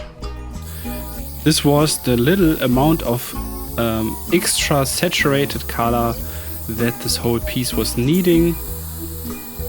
And it really fits well with the lip cast shadow.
Yo, and if you love letters as much as I do, I would really be happy if you check out my shop, smonova.de. We ship worldwide. We have really cool sticker packs, prints, also merch, and wooden products like the 3-dimensional Alpha 3 Wood Edition. That is now slowly, there are the last pieces now in my storage. So if you want to grab one, check it out, check smonova.de out and get yourself something from my shop. And if you want to save 10% on whatever you buy, use the coupon code YouTube in the checkout and you will get 10% off. Yeah. I was trying a different coupon code in the last video, and I had several people supporting me in my shop. Thanks a lot for that, but nobody used the coupon code. I will not repeat it. I want to see if anyone will use the coupon code of the last video. But you please use YouTube in the checkout to get 10% off. Thank you.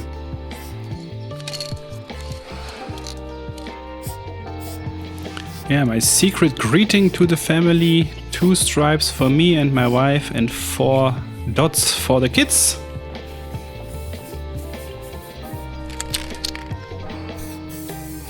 And finally, we do the blinkies.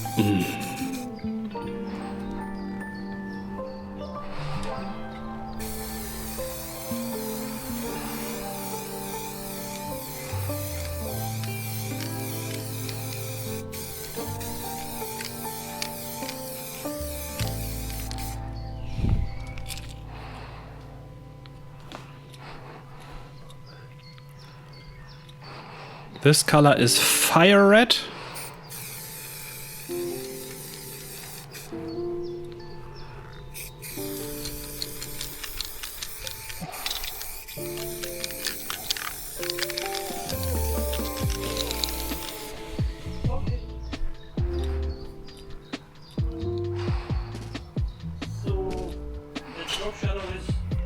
Cherry, right? Yes. The drop shadow is cherry, yes. But it's a cast shadow. However. So what kind of drop shadow you made it? Like a 3D shadow or drop shadow? 3D. Yeah. Making it hard for me. You're making it hard for me, Baker said. Yeah, sorry, this is a 3D shadow.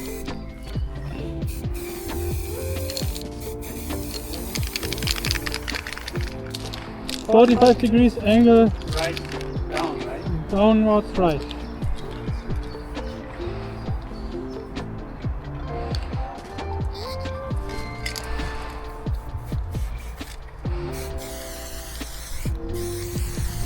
Orange to the blinkies. Always in the middle, but not as much as there is already red.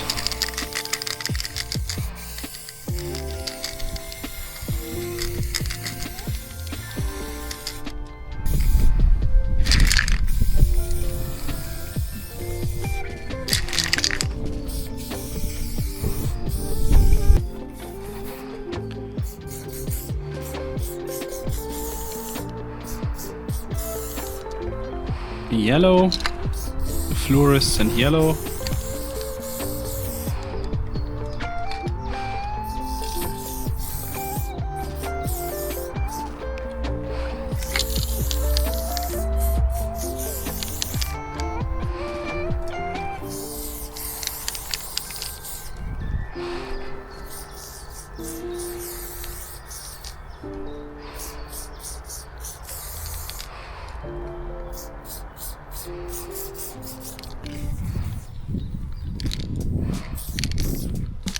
And now the reflections. So all of these blinkies, they also cause some reflections on the outlines that are facing into the direction of the blinkies. And I go over them with the fluorescent red, the fire red. And the good thing about that is that you don't have to be too precise with it, because the fluorescent red is some sort of a transparent color. It gets very shiny on a light outline or on a light color underneath, but when there's a dark color underneath, it is nearly invisible, and you have to go over it several times until it is visible at all.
Hey. Halo. And we are done. The broken halo. Ooh. Want to do a real tiny one. Real tiny halo. Yeah, this is also funny that the broken halo heart that is flying on top of my pieces since for about like 5 years, 6 years, something like that. It also changes the size and the shape just on its own. It is not like that I really planned this, but when I see my old pieces, sometimes I think, why did I make this heart so big? Wasn't it possible to make it a little bit smaller? And now I am more into a small heart, while back then I felt like it is very necessary to make it so big, and it is crazy. It is just like even the taste changes. And yeah, this makes it impossible to paint the perfect piece, because even when you paint the perfect piece one day, a little bit later your taste will maybe change, and then it will not look good to you anymore. So this is the advantage. You will always find a reason to paint. But until now, I'm still super happy with it. I painted this piece from editing now 6 days ago. And I still stare at it when I'm in the living room. And I love it. I'm really, really happy with it.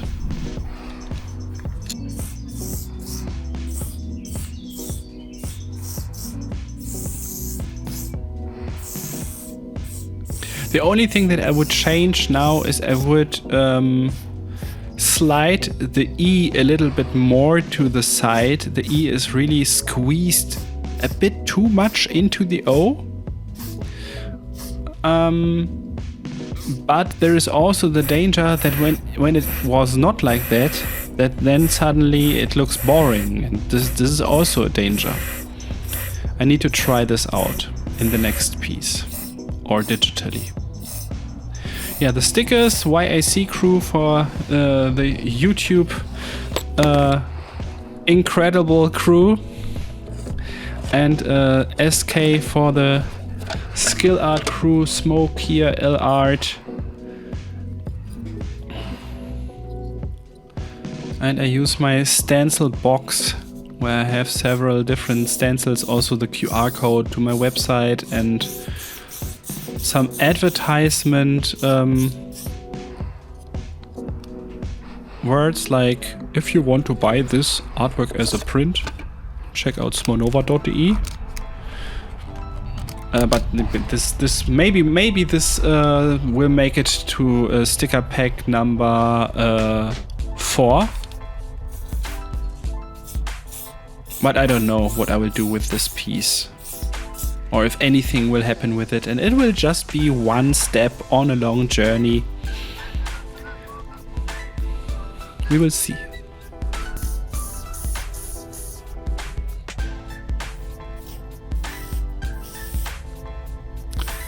SCC,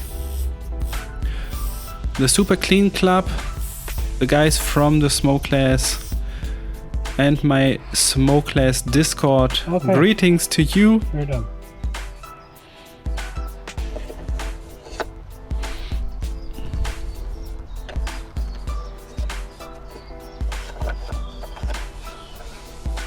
Okay, Mr. Baker. I want to point out some parts of your graffiti where I think they might be interesting for our audience. Okay, I will do it like an interview style, like this. Okay, let's do it. Good. Okay, what I see here, what is really crazy, I never work with that, is like there is a... there's just this line in the fill-in, and this line here shows us that basically this extension that is thin here is thick there, goes here, and it becomes this giant part, right? Not? No, this is just an extension coming from A. It's like this and that. Ah, okay. Okay. But this part, this giant part, it's like normally the head of the B is coming like this, yeah. But then there's a swing coming out and connecting here.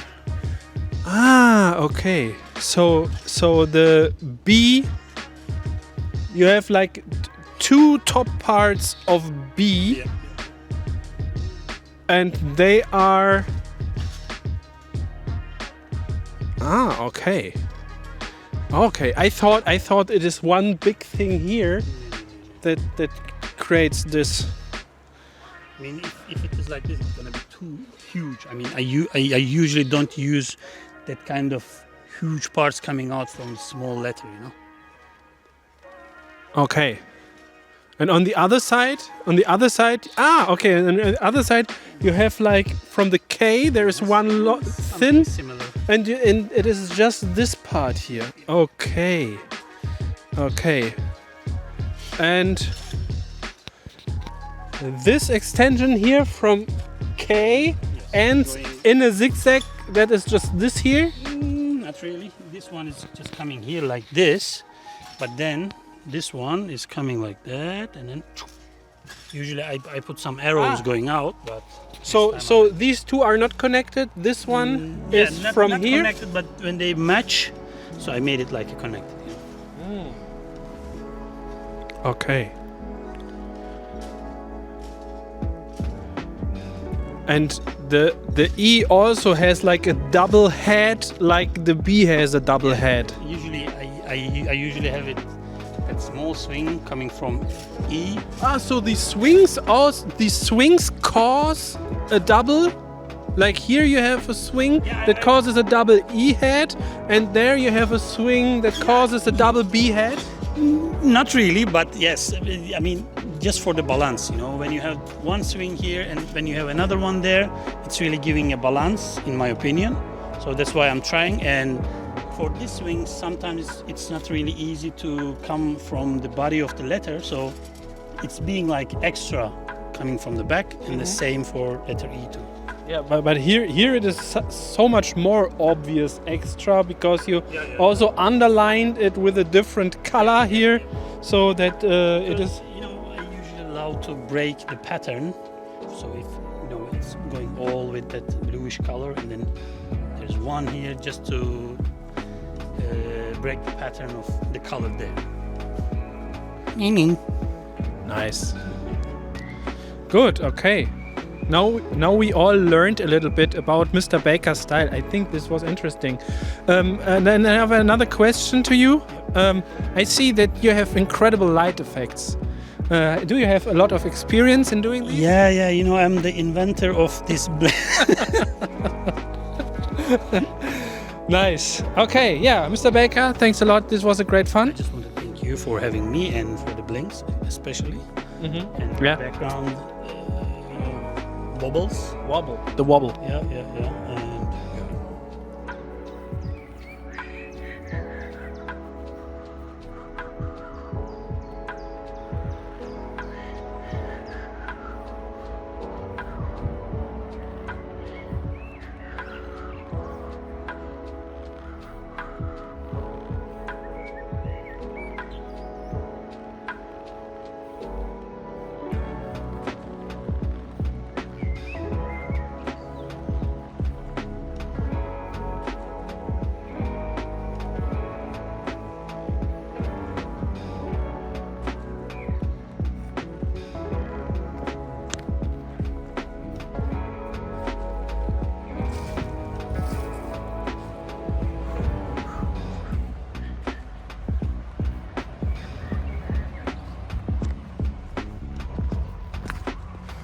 thank you for everything.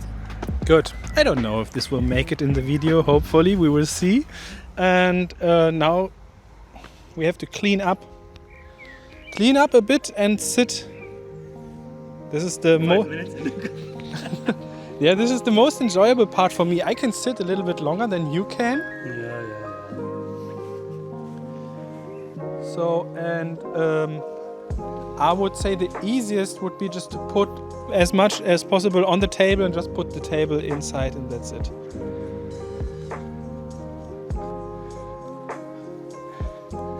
I'm gonna put it inside. Yes.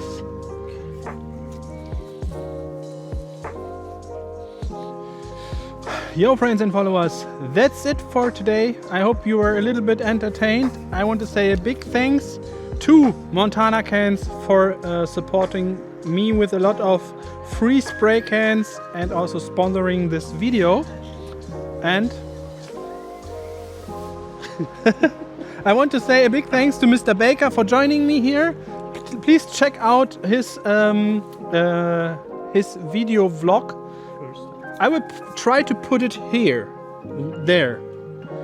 So if you see a different video here, then he was just lazy and did not finish the editing. But once the video is done, I will put it here. There it is. We hope. Yeah, you will make it. I hope to see you in the next project. Thanks, bye bye. And do all the YouTube stuff, like, subscribe and so on. Thank you. Bye bye.